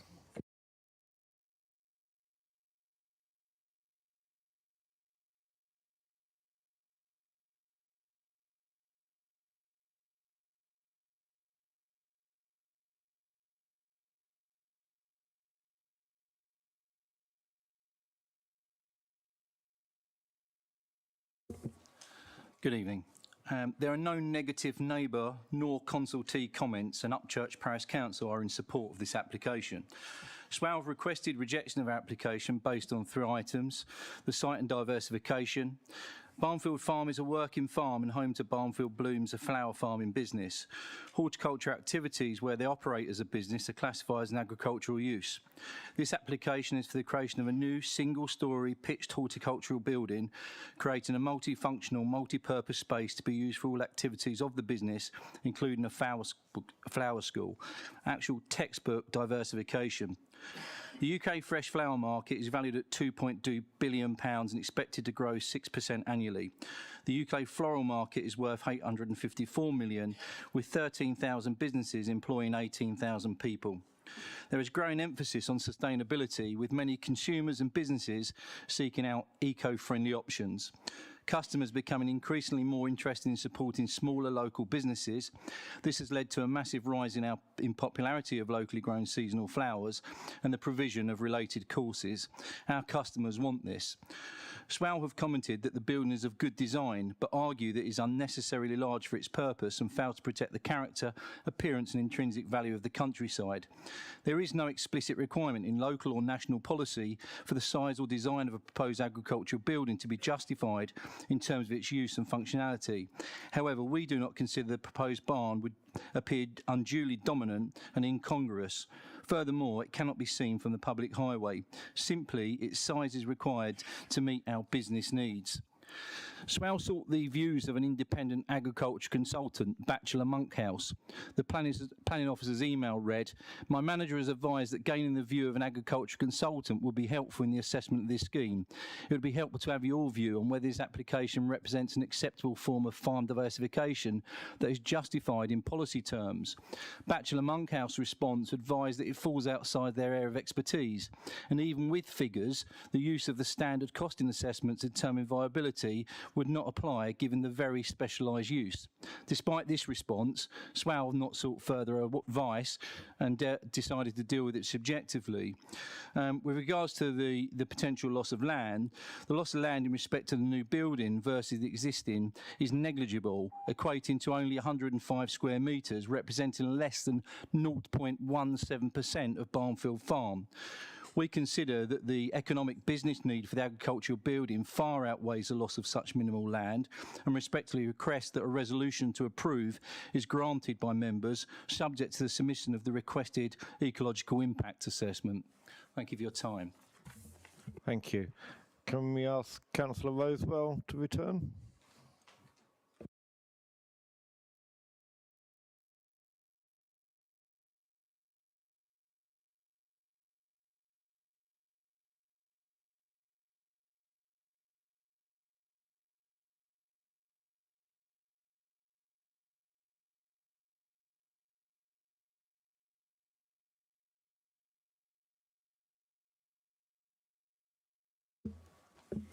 Upchurch Parish Council fully supports this application. There are no neighbouring objections. The site already has a building that they wish to demolish and replace and cannot be seen from the public highway.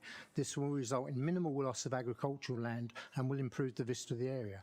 We believe this application will help the local economy. We believe the traffic to the site will be minimal and is likely to be less than that used to visit the Brown Jug pub, which is now closed. UPC believes this is exactly the type of diversification that the council should encourage. The site will not represent any significant loss of countryside, and the type of business will only help the local ecology and biodiversity.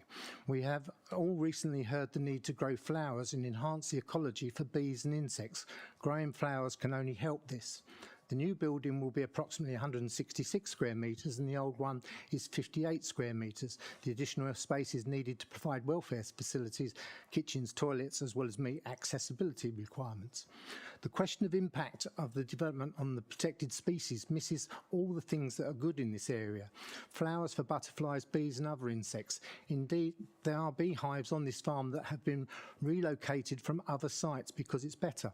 This is an organic business with a pond for reptiles, plants for insects, habitat for frogs and birds, and you can often see barn owls at dawn hunting and flying in the fields.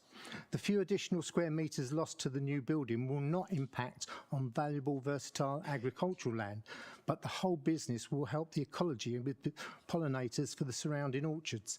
The additional traffic, as I said, will be less than that travelled to the Brown Jug when it was open, and there's no records of any accidents or traffic issues. The business, whilst currently small, will bring in employment to Upchurch as well as the opportunities for apprenticeships.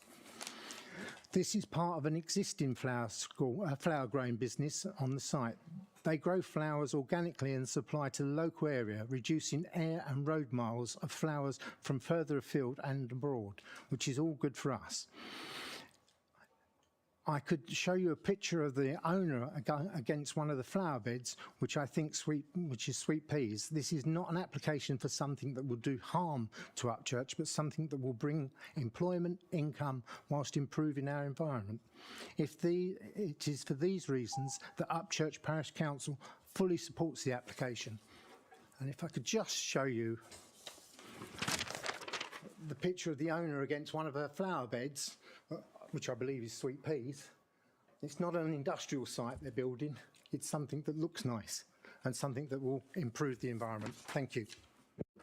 Thank you, Councillor Roosevelt. Okay, Ward Member Councillor Richard Palmer. Thank you, Chair. Well, members, I think the applicant and Upchurch Parish Council should be seriously listened to, and they've made their case very well tonight. I will try and be brief. Policy DM3 does allow for sustainable economic development in rural areas, and the Kent Flower School, located at an existing farm supporting an existing business, is an appropriate location for this flower school. The report at 7.3 states the proposed building is not prominent in this respect. It will not be detrimental to the area. Quite correct. It's been well made by both the applicant and the parish council. One of the aims of the Rural England Prosperity Fund is supporting new and existing rural businesses to develop new products and facilities that will be of a wider benefit to the local economy. This includes farm businesses looking to diversify income streams. This point was made in the Spale Council's Regeneration and Property Committee on the 25th of September 2022. This applicant's feasibility study on the planning portal is akin to a business plan. A business plan can often be produced to tick a box. This will be successful. You heard the applicant, they have the heart and they know what they're doing. But when an existing business is looking for ways to diversify, a flower shop has seemed a good choice for a flower grower. This would produce an economic benefit to the local area where shops, the local pubs and the fish and chip shop could benefit from more business from the passing or the trade that comes there to the flower school. The points made at 7.17 of the report, 7.17 of the report could be controlled by condition. However, this council has granted permission to larger venues in rural communities in the rural community of Upchurch, which host weddings and large parties, the barnyard, Christine's house. I don't see the points raised in 7.17 of the report being a likely scenario. We as a council should be supporting our rural businesses, and this application, in my view, should be permitted and approved tonight. Thank you. Thank you, Councillor Palmer. And Chris, did you wish to speak? Councillor Palmer, please. I do not intend to repeat all that my colleague has already said.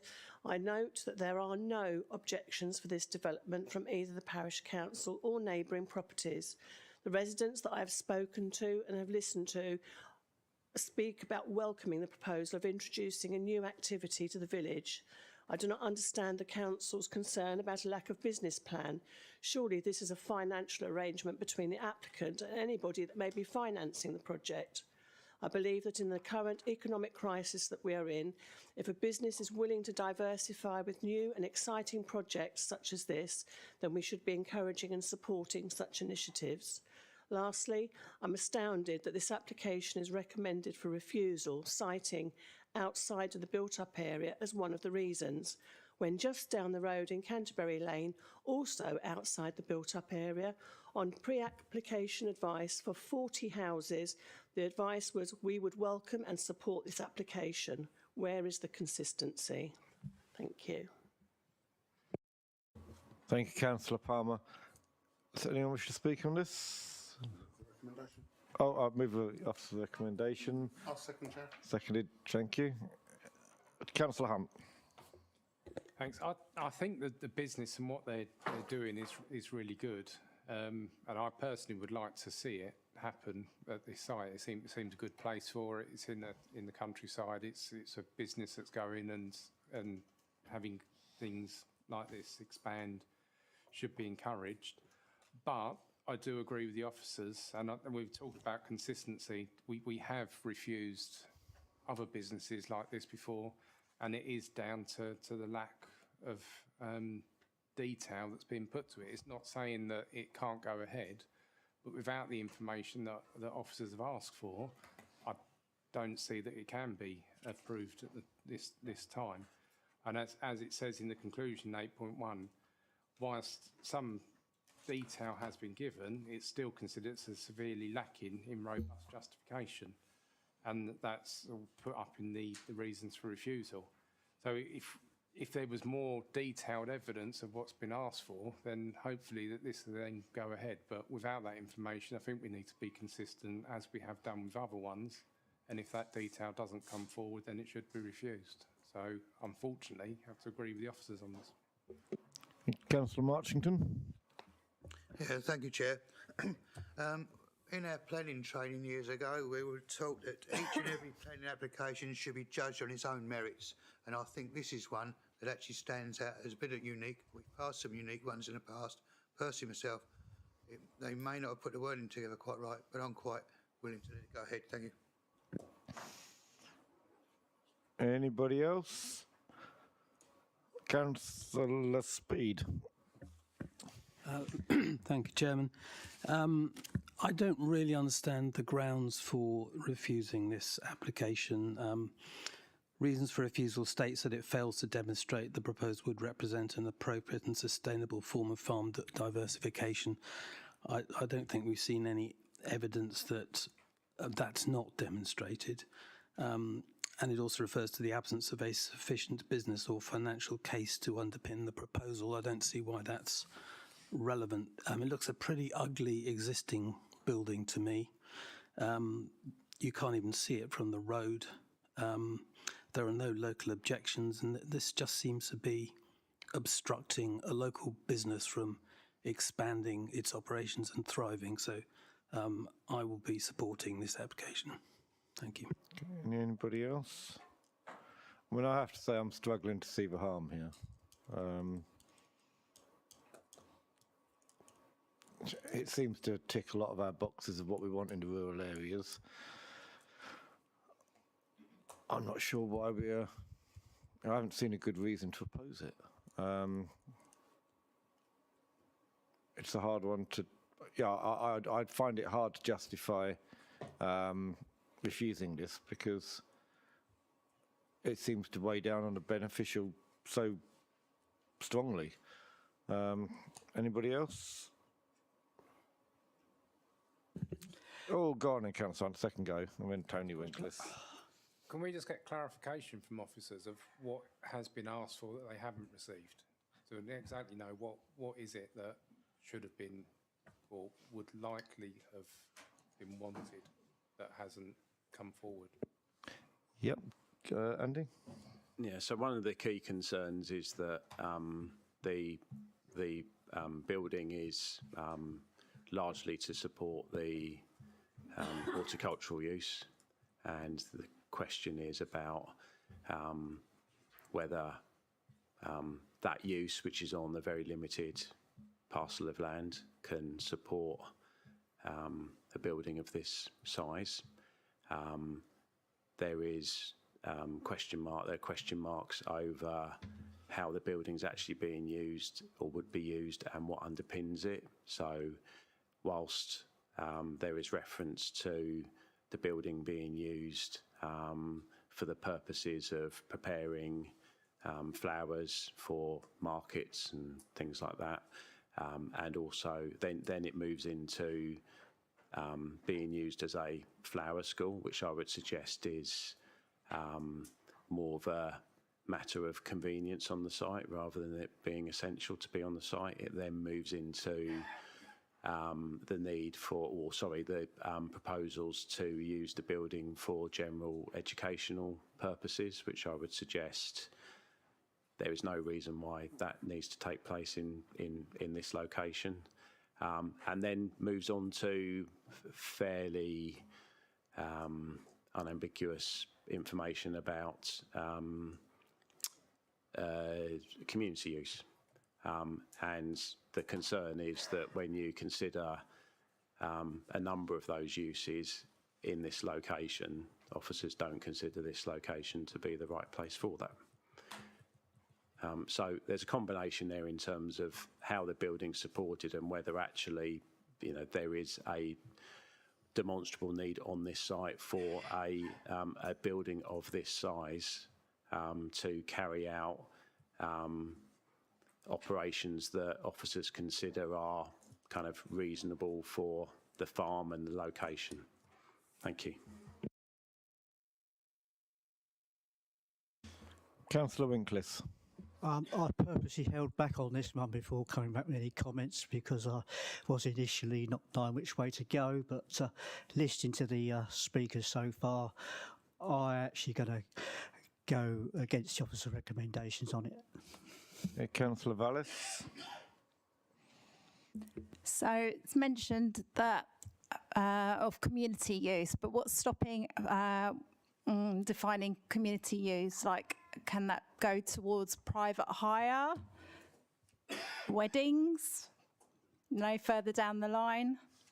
That's my thoughts.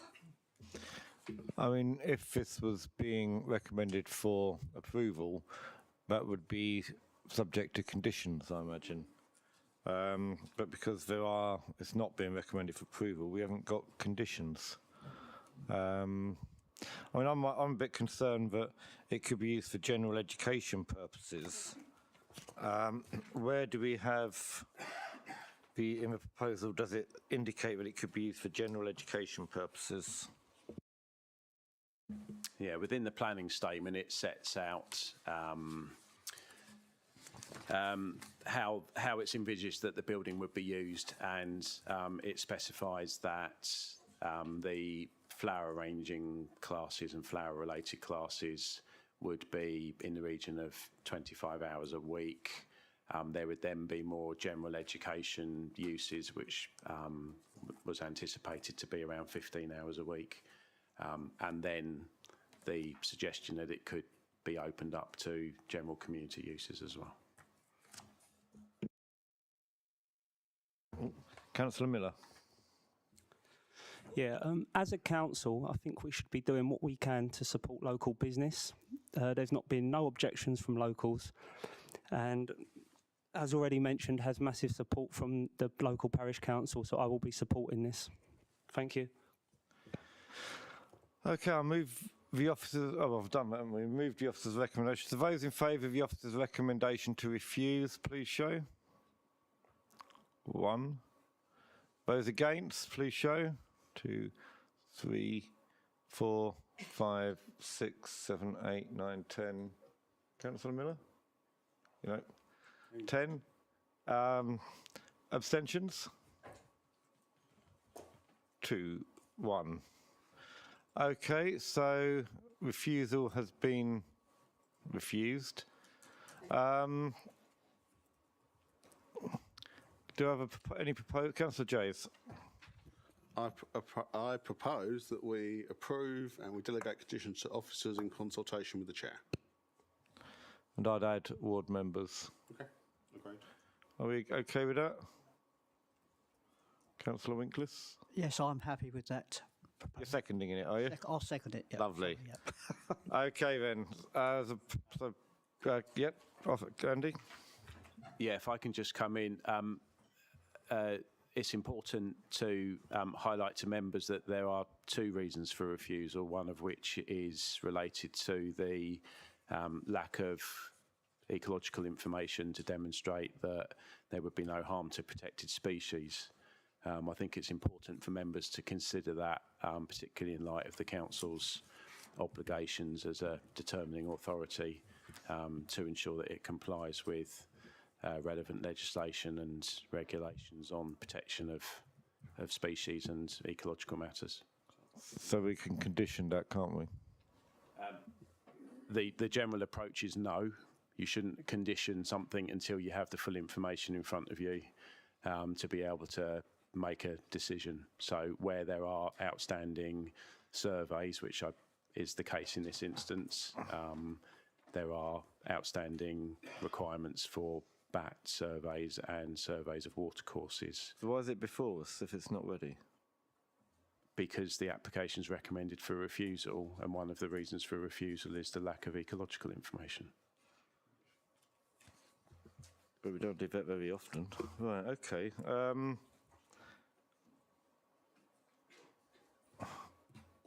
So perhaps members want to consider whether they want to delegate the decision to officers to approve, subject to resolution of the outstanding ecology impacts, So delegate and to subject to conditions in line with, in consultation with the chairman and ward members. I wonder whether any members have any particular thoughts on any particular conditions that they would want to see that might need to be discussed by the committee. Councillor Hunt. I think you do need conditions to deal with this educational use and how it would be used for community uses, and especially considering you're on the I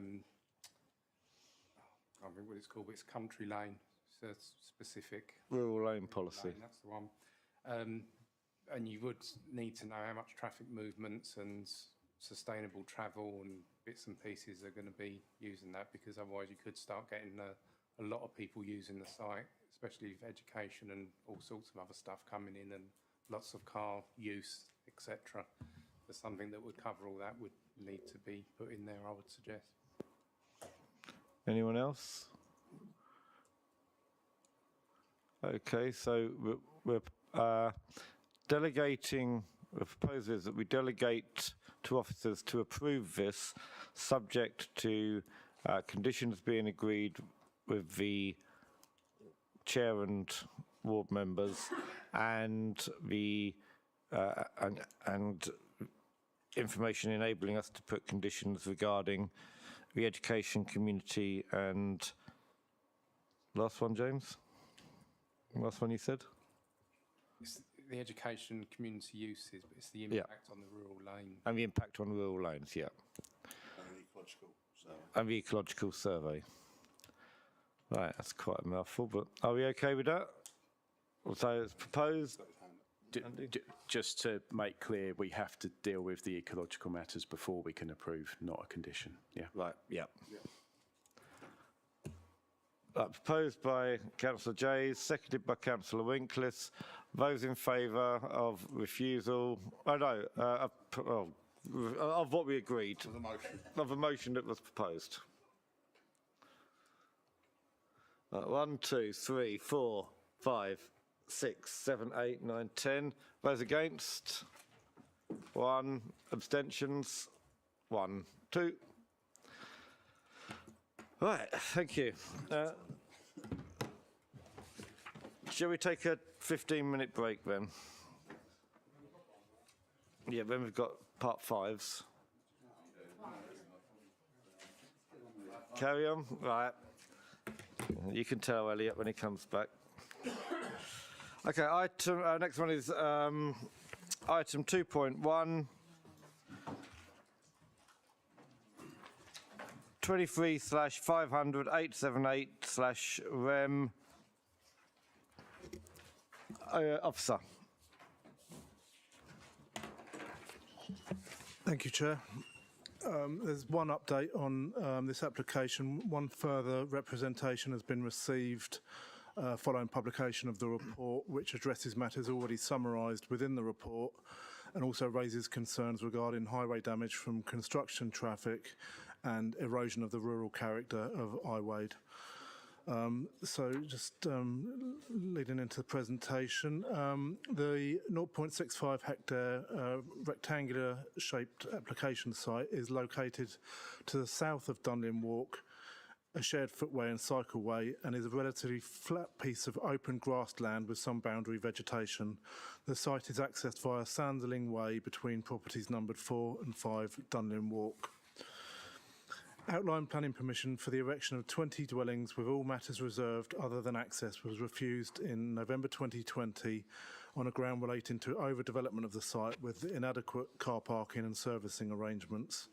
The application was the subject of a subsequent appeal which was allowed, and outline planning permission was granted in April 2022. I'll just take you through some slides of the site. This is an aerial photograph of the site. And this is another aerial photograph, a bird's eye view. This is a photograph of the site looking west, and this is a photograph of the site looking east, and this is another photograph of the site looking east. The grant of outline planning permission has established that the means of access and the erection of 20 dwellings on the site is acceptable in principle. This application seeks approval of the outstanding reserve matters, which comprise details of appearance, landscape, layout and scale. And this slide shows the proposed site layout. The development involves a cul-de-sac arrangement with a vehicle turning head at the eastern end of the site. The proposed development will comprise 4 terraced houses, 12 semi-detached houses and 4 detached houses. 12 of the houses will be 2 stories high and 8 of the houses will be 2 stories high with accommodation in the roof space. In terms of unit mix, the proposal will provide 3 2-bedroom, 13 3-bedroom and 4 4-bedroom homes, including 1 2-bedroom and 1 3-bedroom affordable houses. Having regard to the size and location of the development, the indicative mix provided at outline stage and the size and type of housing characteristic of the surrounding area, the proposed mix of housing size and types is considered acceptable. The layout of the proposed scheme is broadly comparable to the indicative layout approved at outline stage, which was considered to complement the form and layout of development in the locality and result in a development which is acceptable in character and visual amenity terms.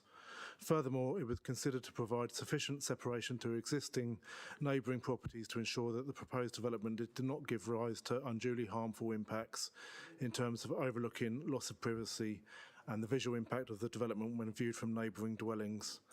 The floor plans indicate that the proposed dwellings will provide functional layouts with adequate space for furnishings within each unit, and in this regard are considered to provide a satisfactory standard of accommodation for future occupiers.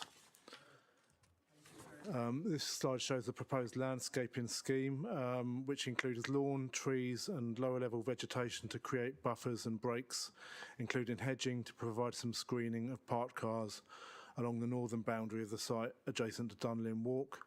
Tree planting is proposed along the southern boundary of the site to provide screening to the school, which should limit views into the school grounds from the proposed houses.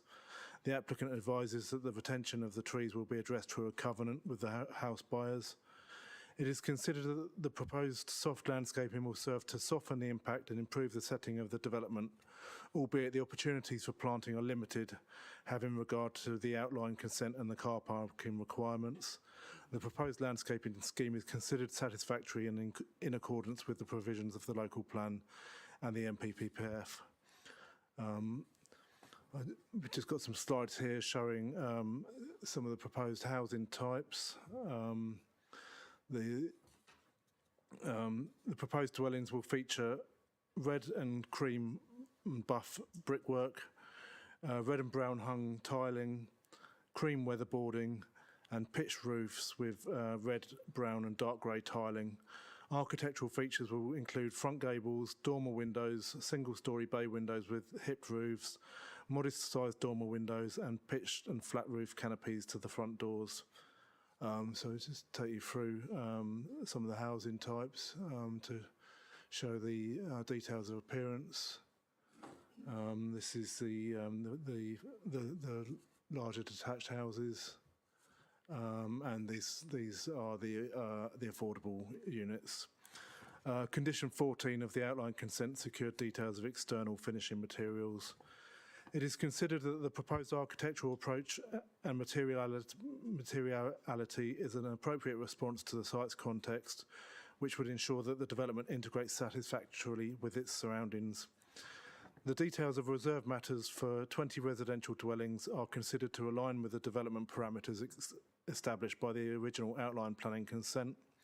As such, the proposals are considered acceptable and compliant with MPPF guidance and development plan policies. It is recommended that the reserve matters application be approved. Thank you. Thank you. Ward Member Councillor Clark. Put your mic on. Thank you, Chair. These are my thoughts. I look at it as overdevelopment of the site. It's in very close proximity and overlooking of Highway Primary School, giving rise to playing fields, safeguarding and privacy issues for pupils and teachers. Green space is used by the residents and the children as a recreation play area, and it's one main reason why residents moved in there. There should be planting along the boundary with the school. Developers should meet the cost of the tree planting by the school. Proposed hedgerows are not tall enough to ensure privacy. Dunlin Walk residents will be overlooked parking cars instead of green spaces. Planting should be carefully considered for Dunlin Walk residents. Increased traffic using surrounding areas, including dangerous corners and minimal visibility on the roads by 55 and 57 Sandling Way. Pedestrian safety concerns for school pupils walking home. Lack of footpath paving from parking houses to 1 to 4 Dunlin Walk. Unsafe and inadequate site access, including for traffic construction. Difficult access for emergency vehicles. Increased pressure on the already stretched local infrastructure and services. Not keeping within the street scene.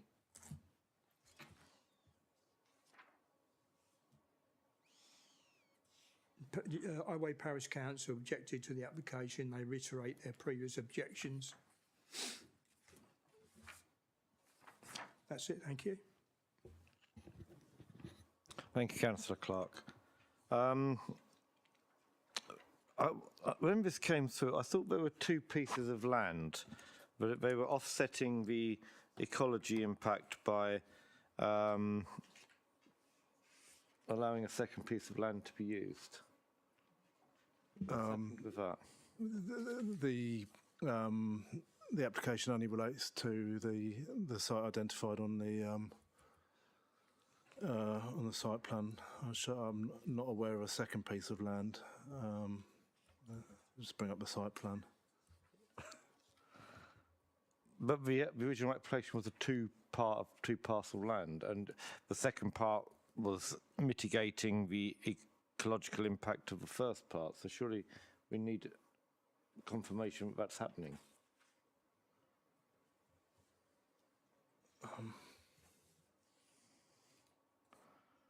The original application was described as two parcels of land, but it did just relate to. I mean, I can check. I want to make sure we don't lose this other piece of land. Councillor Hunt, you live there, so you may know directly what's happening. It was exactly that piece of land behind the Woolpack pub that was used as a mitigation site for species to be moved onto there. And it does say on there, condition 15, secured by the ecological mitigation and enhancement strategy. I assume that that ecological, or that strategy would include that needs to be moved onto that land and doing on there. So I'm surprised, yeah, that it's not on there. It was very specific that is exactly what it was for. And if that's not in there, then I'm not sure why that has come forward without it. Yeah. Andy? Well, I was just going to say that I would have thought that if, from what Councillor Hunt has said, if there is a separate parcel of land that is essentially to be used for ecology purposes, that would have been secured under the terms of the outline planning permission. What members are looking at now are the reserved matters relating to the detailed development, which is separate to that. I will, whilst members might want to consider questions and debating this, I will have a look at the outline planning permission and check to see what the conditions are. But I would have thought that would have been relevant to the outline permission and secured under the outline permission, rather than being a specific reserve matter that we're considering now. As long as it has been secured, I will it's have a look operating. at that. Yeah, Councillor Hunt. Just say it's got it at 4.40 condition 15, 16, 17 and 18 of the outline. But it's making sure that that is covered, that when this developer, because they've sold the land off and it's a different developer, making sure that this developer now, before they do this, has got that in place. So they don't just come along and build the houses and someone else has got to deal with the mitigation side. We want to make sure that it does come forward before these get built.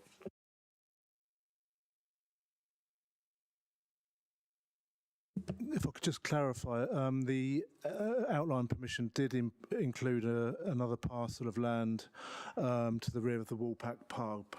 And I'm just checking, I'm just going to check the 106 agreement to see how that was tied in terms of mitigations. Just bear with me a second, please, Chair.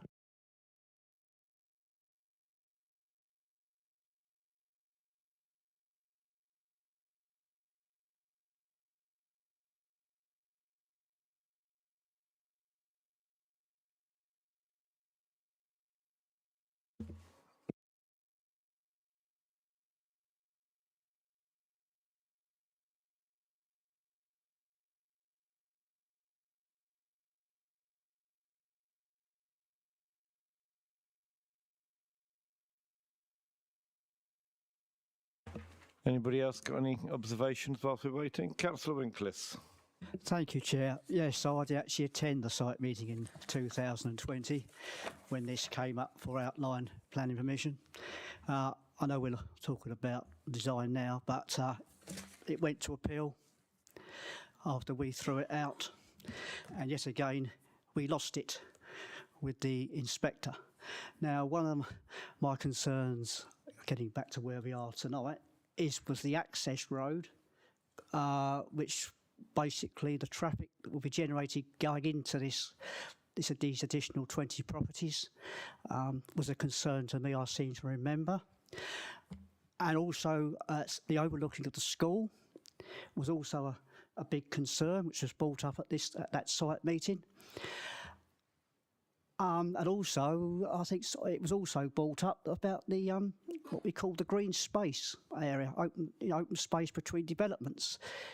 Now, when this development took place, the developer decided, as I understood, to keep this parcel of green open space for the amenity of the residents. I'm saddened that it's come back to the design stage because we lost it on appeal, and also started construction traffic. We had the same thing on the Newington one, but we're not going to discuss that tonight. So I'm finding it very difficult to accept this tonight. Thank you.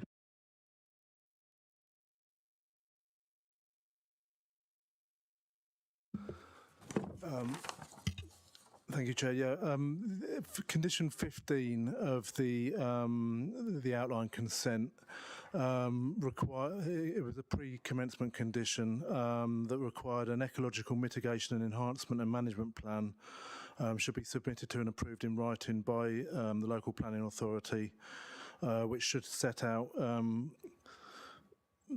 conservation objectives for the works, review of site potential constraints, detailed design and working methods, extent and location areas of the proposed works, and the long-term care and maintenance. So there was an ecological management plan that did secure appropriate mitigation measures on the outline consent. So has it actually been done on the ground? It's a pre-commencement condition, so it would be required before any works commence on site. Even though they've sold it to a separate company, who would have responsibility for actually doing those works? The new company or the original company? It would be a requirement before this developer can start any works on the site. We would need to be satisfied that those works have been implemented on the site that was tied in through the outline consent. Okay, interesting. I think you all appreciate that 10 minutes. Got something new to learn. Has it started, Councillor Hunt, do you know? It hasn't started, but I assume that they're looking to get their reserve matters sorted out so they can then start submitting the details. So I understand how it's working, but it's just to clarify that that is being done and will have to be done before they start doing any work on site. So Lovely. Anybody else? I remember there was a huge discussion about the sweeping. This first time this came forward, and they came back with another design to show how the dust lorry, the bin lorries could get around and everything. That was a big discussion point, even though it was only outline. We've now got a completely different layout. Have we done the sweeping? If Councillor Clark was here, he'd use the proper words, but to make sure that the bin lorries can get through, because this was really tight before. Yeah, there's a revised layout with turning head down the bottom of the site. I'll just bring it up on the presentation.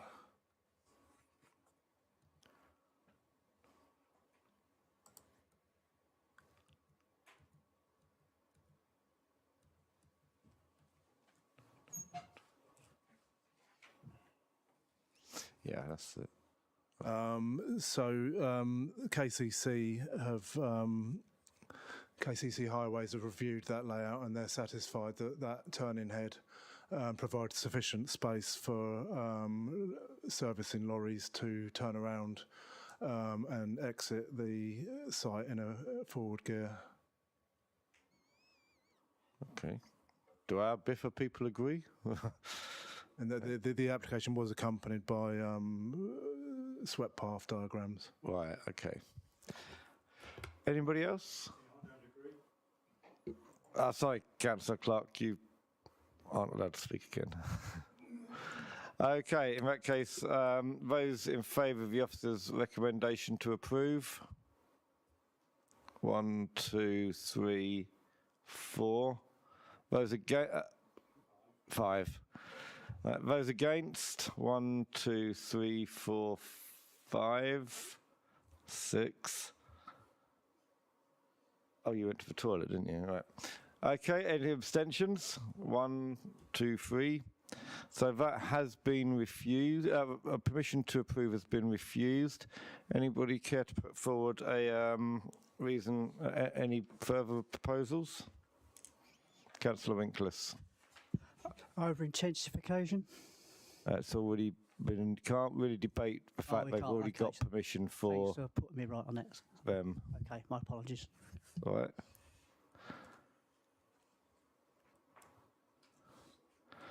Okay, I'll offer a deferral until outstanding issues can be ascertained. That would be on the, that we incorporate within the report the work that we want done behind a wall pack to ensure that it's done. Also, I think the houses are too high, they could have had lower roofs, but yeah, go on. Thank you, Chair. So just to come back to what we're considering this evening, it's an application for reserve matters. As we've looked into tonight, the matters in relation to ecology have been addressed by virtue of the outline permission, and conditions have been imposed upon that application. So the permission goes with the land, and the new landowner will have to essentially meet the criteria of those conditions. We're considering a very narrow scope of issues tonight in relation to appearance, landscape, layout and scale. Thank you.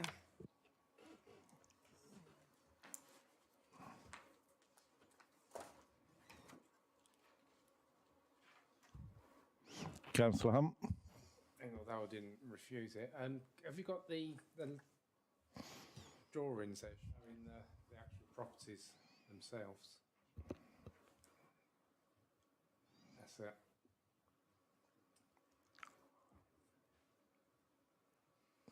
I think the roofs are too high, personally. I think. Yeah. What I don't like with all these properties is the way they just look square boxes, and the design of them just doesn't look right. And I think that because the properties that are directly opposite are done with, there's some properties that are on corners with angles, and it looks a lot different than just these square boxes all the way put down there. And especially with the school being open at the site, I think it does need a bit of a better design in the roofs especially, and a bit further consideration with how this is going to fit in on that edge of the development with open space around it. So I think if there is anything, now you've gone down the route of going against officers, you need to come up with something. It's probably better to look at design and start looking at how it would be fitting better with the edge of the development, and that design features could be made a lot better, and especially with the affordable housing. They are just square boxes. Just because they're affordable housing doesn't mean they have to look Like it. worse than the rest of them. So Absolutely. something to look on design, if you're doing deferral, would be good.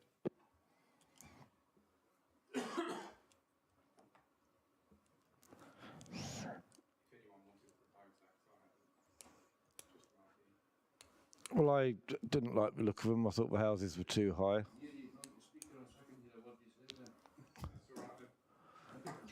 Okay, I propose that it is refused on the grounds of poor design. The roofs are too high, and there's lack of what's that word you used? Sort of variety, but wasn't actually variety. It was no better word. But anyway, lack of variety in design. But we refuse it on the basis of the design. You don't have to agree. You'll second that. Kerry? Thank you. Yeah, so as Simon has set out in the report, the proposal does broadly accord with the parameter plans set that were conditioned as part of the outline permission. And yes, appearance is a consideration, and members can take their own view on that. But in terms of the scale, given that there is that broad accordance with the parameter plans, that could be quite a challenging topic area to defend at appeal. Thank you, Chair. What do you mean, the height? Because we're always told at outline stage, oh, you can't discuss that, you have to wait until reserved matters come in. I think this is a very peculiar development, and the height of them, I think, is quite important, given the people who are used to having views are now going to have houses in front of them, and the school. I just think that a lower level housing, especially those that have got housing in the top, it does deviate from the original layout, the original housing mix. That's the original layout up on the screen in front of you now, Chair. Yeah. It does differ from the original mix. There's one less two-bedroom house. I just think we have to be able to say that we want good quality design. We want houses to look decent, and that this is our opportunity. Have you got any roof windows facing the school in the design? You showed high roofs there, and obviously the concern is that those high roofs with windows gives views over other properties, and I'm concerned that some of those properties might be the school. Is that the case? Sorry, some of the properties. Some of the properties have got high roofs, Yeah. got windows and are they overlooking the school? The developers proposed a tree screen all along the southern boundary of the site, so that is should mitigate. Are they planting trees to the height of the windows straight away? Once they establish, they will mitigate overlooking from the houses. And we know how long it takes to establish trees with that. They've chosen a species that will establish quickly.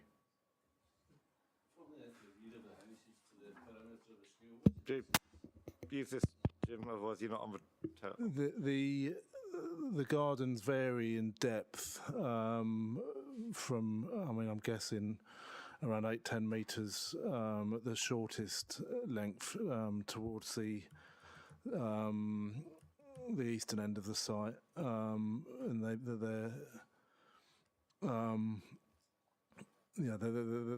they're up to about 15 metres to the western end of the site. Is that an accurate account, or is it just a guess? That's that's a guesstimate. Not good enough. Councillor Winkles. Just coming back quickly on the tree screening. I think so. Repeating what's being said, I probably am. I mean, trees don't just grow overnight to obscure the school from anybody in them houses. So, I mean, I don't think that's a very good case. I mean, trees really are planted. They may take about six years before they will probably start to screen.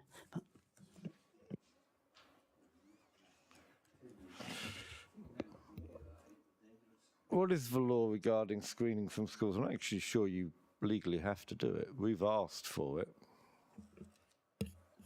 No, this was a matter that was carefully considered by the inspector at the time of the appeal, and I believe, Simon, he considered a suite of conditions would have been appropriate in relation to the screening. There was a condition attached because it had been identified as a concern by the inspector, and so this landscaping scheme has been prepared in response to those concerns identified in the inspector's decision, and the species of trees have been chosen to be fast establishing, and with a lot of leaves, to provide a good screen from the houses.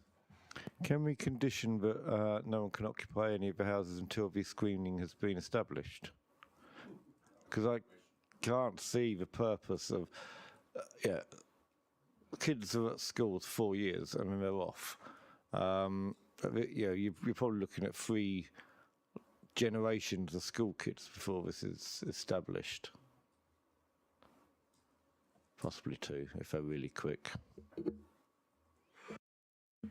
You can't require that occupation can only take place once trees are established, but what you can do is you can require certain standard of tree to be planted as part of a landscaping scheme. So that can range from whips, which are obviously very small trees, to heavy standards, which will typically have a height of somewhere in the region of 4 or 5 metres at planting stage.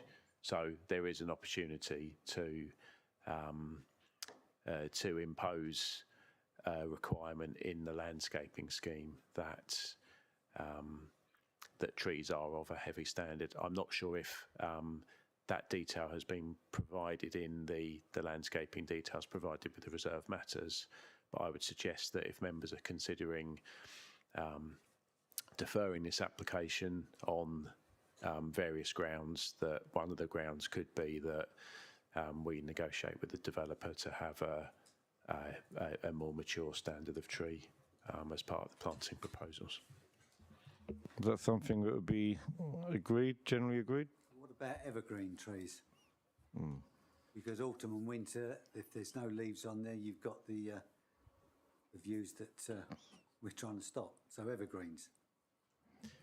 Well, we almost, as a matter of course, don't encourage evergreen planting. We encourage native planting. Councillor Winkles? Yes, I would agree with what you said there, Chair, on the tree issue. Councillor Hunt? I'd also say as well is officers can be wrong. One of the conditions is that the trees have to be replaced within 5 years. But if these are needing to be screening, then they should be in perpetuity, that section, because we want to make sure that if they do die off after 5 years, or different people move in and want to start cutting the trees down, we want to make sure that they do remain there. So is it a case that the condition needs beefing up a bit to make sure that that section does remain there forever. If I could just come in there, the condition has been changed to a 10-year condition to require that any trees that are die or diseased are replaced during that 10-year period. And the applicant has advised that there will be a covenant preventing occupants of the buyers of the houses from felling or removing the trees. Well, who enforces that covenant?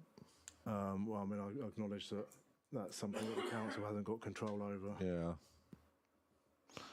Andy? I was just going to say that, in my experience, it's not reasonable to impose a condition that landscaping is retained in perpetuity.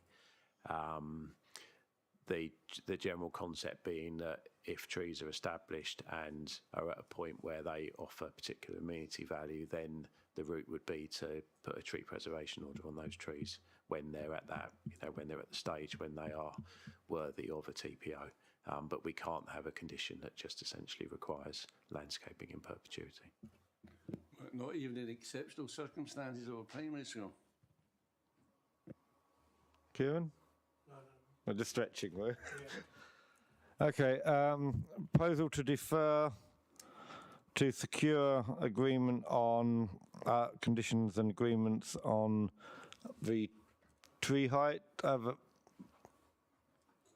The trees that go in have to be, what is it, 7 metres tall or something? It's a question of what standard is applied. So you have whips, light standard, and heavy standard, I think they're called. So it's a question of what standard. Right, so we want heavy standard. Lowering of the roof level? Yes. Yep. And general poor design. How do you want to word that, Councillor Hunt? I could say policy DM14 requires good design, and I mean, both. We don't think it. DM14 says both well-sited and the scale, design, appearance, and detail sympathetic and appropriate to location, but because it's on the edge of a field, what have I said wrong? Yep. Am I right in thinking we're still talking about deferring rather than refusing? At the moment. Yeah. Okay. So if we're talking about the potential to uplift design, I think what members are trying to say is at the moment they consider the designs to be rather bland, and that they need further work, more interesting elevations. My line of thought was the fact that our policy says that it has to be appropriate to location, and because it's at the moment an open space and it's going to be on the edge of open playing fields, that design needs to be incorporating that location there and being. I personally would just be saying like hip roofs and things would just make it a design more pleasing on the edge rather than boxes, and those other design features can be put into the housing, the affordable housing, to make it look a bit better in that area. Are we agreed on that? Yes. Yep. Okay, so we've got a proposal for deferral on those 3 grounds. Are you all clear what those grounds are? Excellent. Those in favour of deferral? 2, 3, 4, 5, 6, 7, 8, 9, 10, 11. Those against? And abstentions.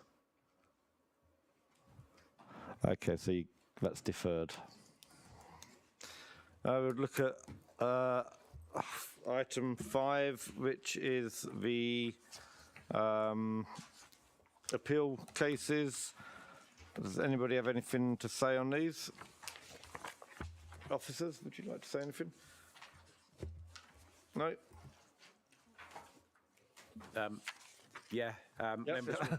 Members will probably see that 3 appeals were allowed.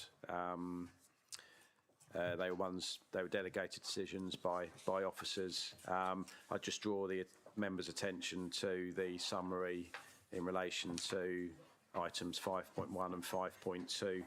They were quite strange decisions by the planning inspector, in our view. The inspector almost discounted previous extensions that have been undertaken to the properties. The properties in question are in the countryside. We have policies that seek to ensure that over large extensions aren't permitted in the countryside, but in this instance, the inspector seemed to think that these extensions were acceptable, despite the fact that I think in both instances the cumulative size of the extensions was somewhere in the region of 150, 200% over and above the size of the original dwelling. So we're quite disappointed to have lost those, particularly in light of how we have for a very long time dealt with those applications and generally been supported at appeal on them as well. The other one which was allowed was an annex, Webenditch Cottage, which is item 5.4, and follows a small number of appeals now that have been lost on annexes, where the annex in itself has actually been quite significant in size, and in this instance is also in a location where it could quite easily be perceived as being completely divorced from the main house and a house in its own right. But inspectors seem to be increasingly happy with a pretty large building that's being used as an annex purely on the basis that it's still an annex. But again, you know, there's something there obviously for us to consider further as officers in light of those appeal decisions. But again, quite a disappointing decision to have lost that. Thank you. Okay, thank you. If that's everybody, then good night. And hey, we didn't have to extend standing orders tonight, so it's improving.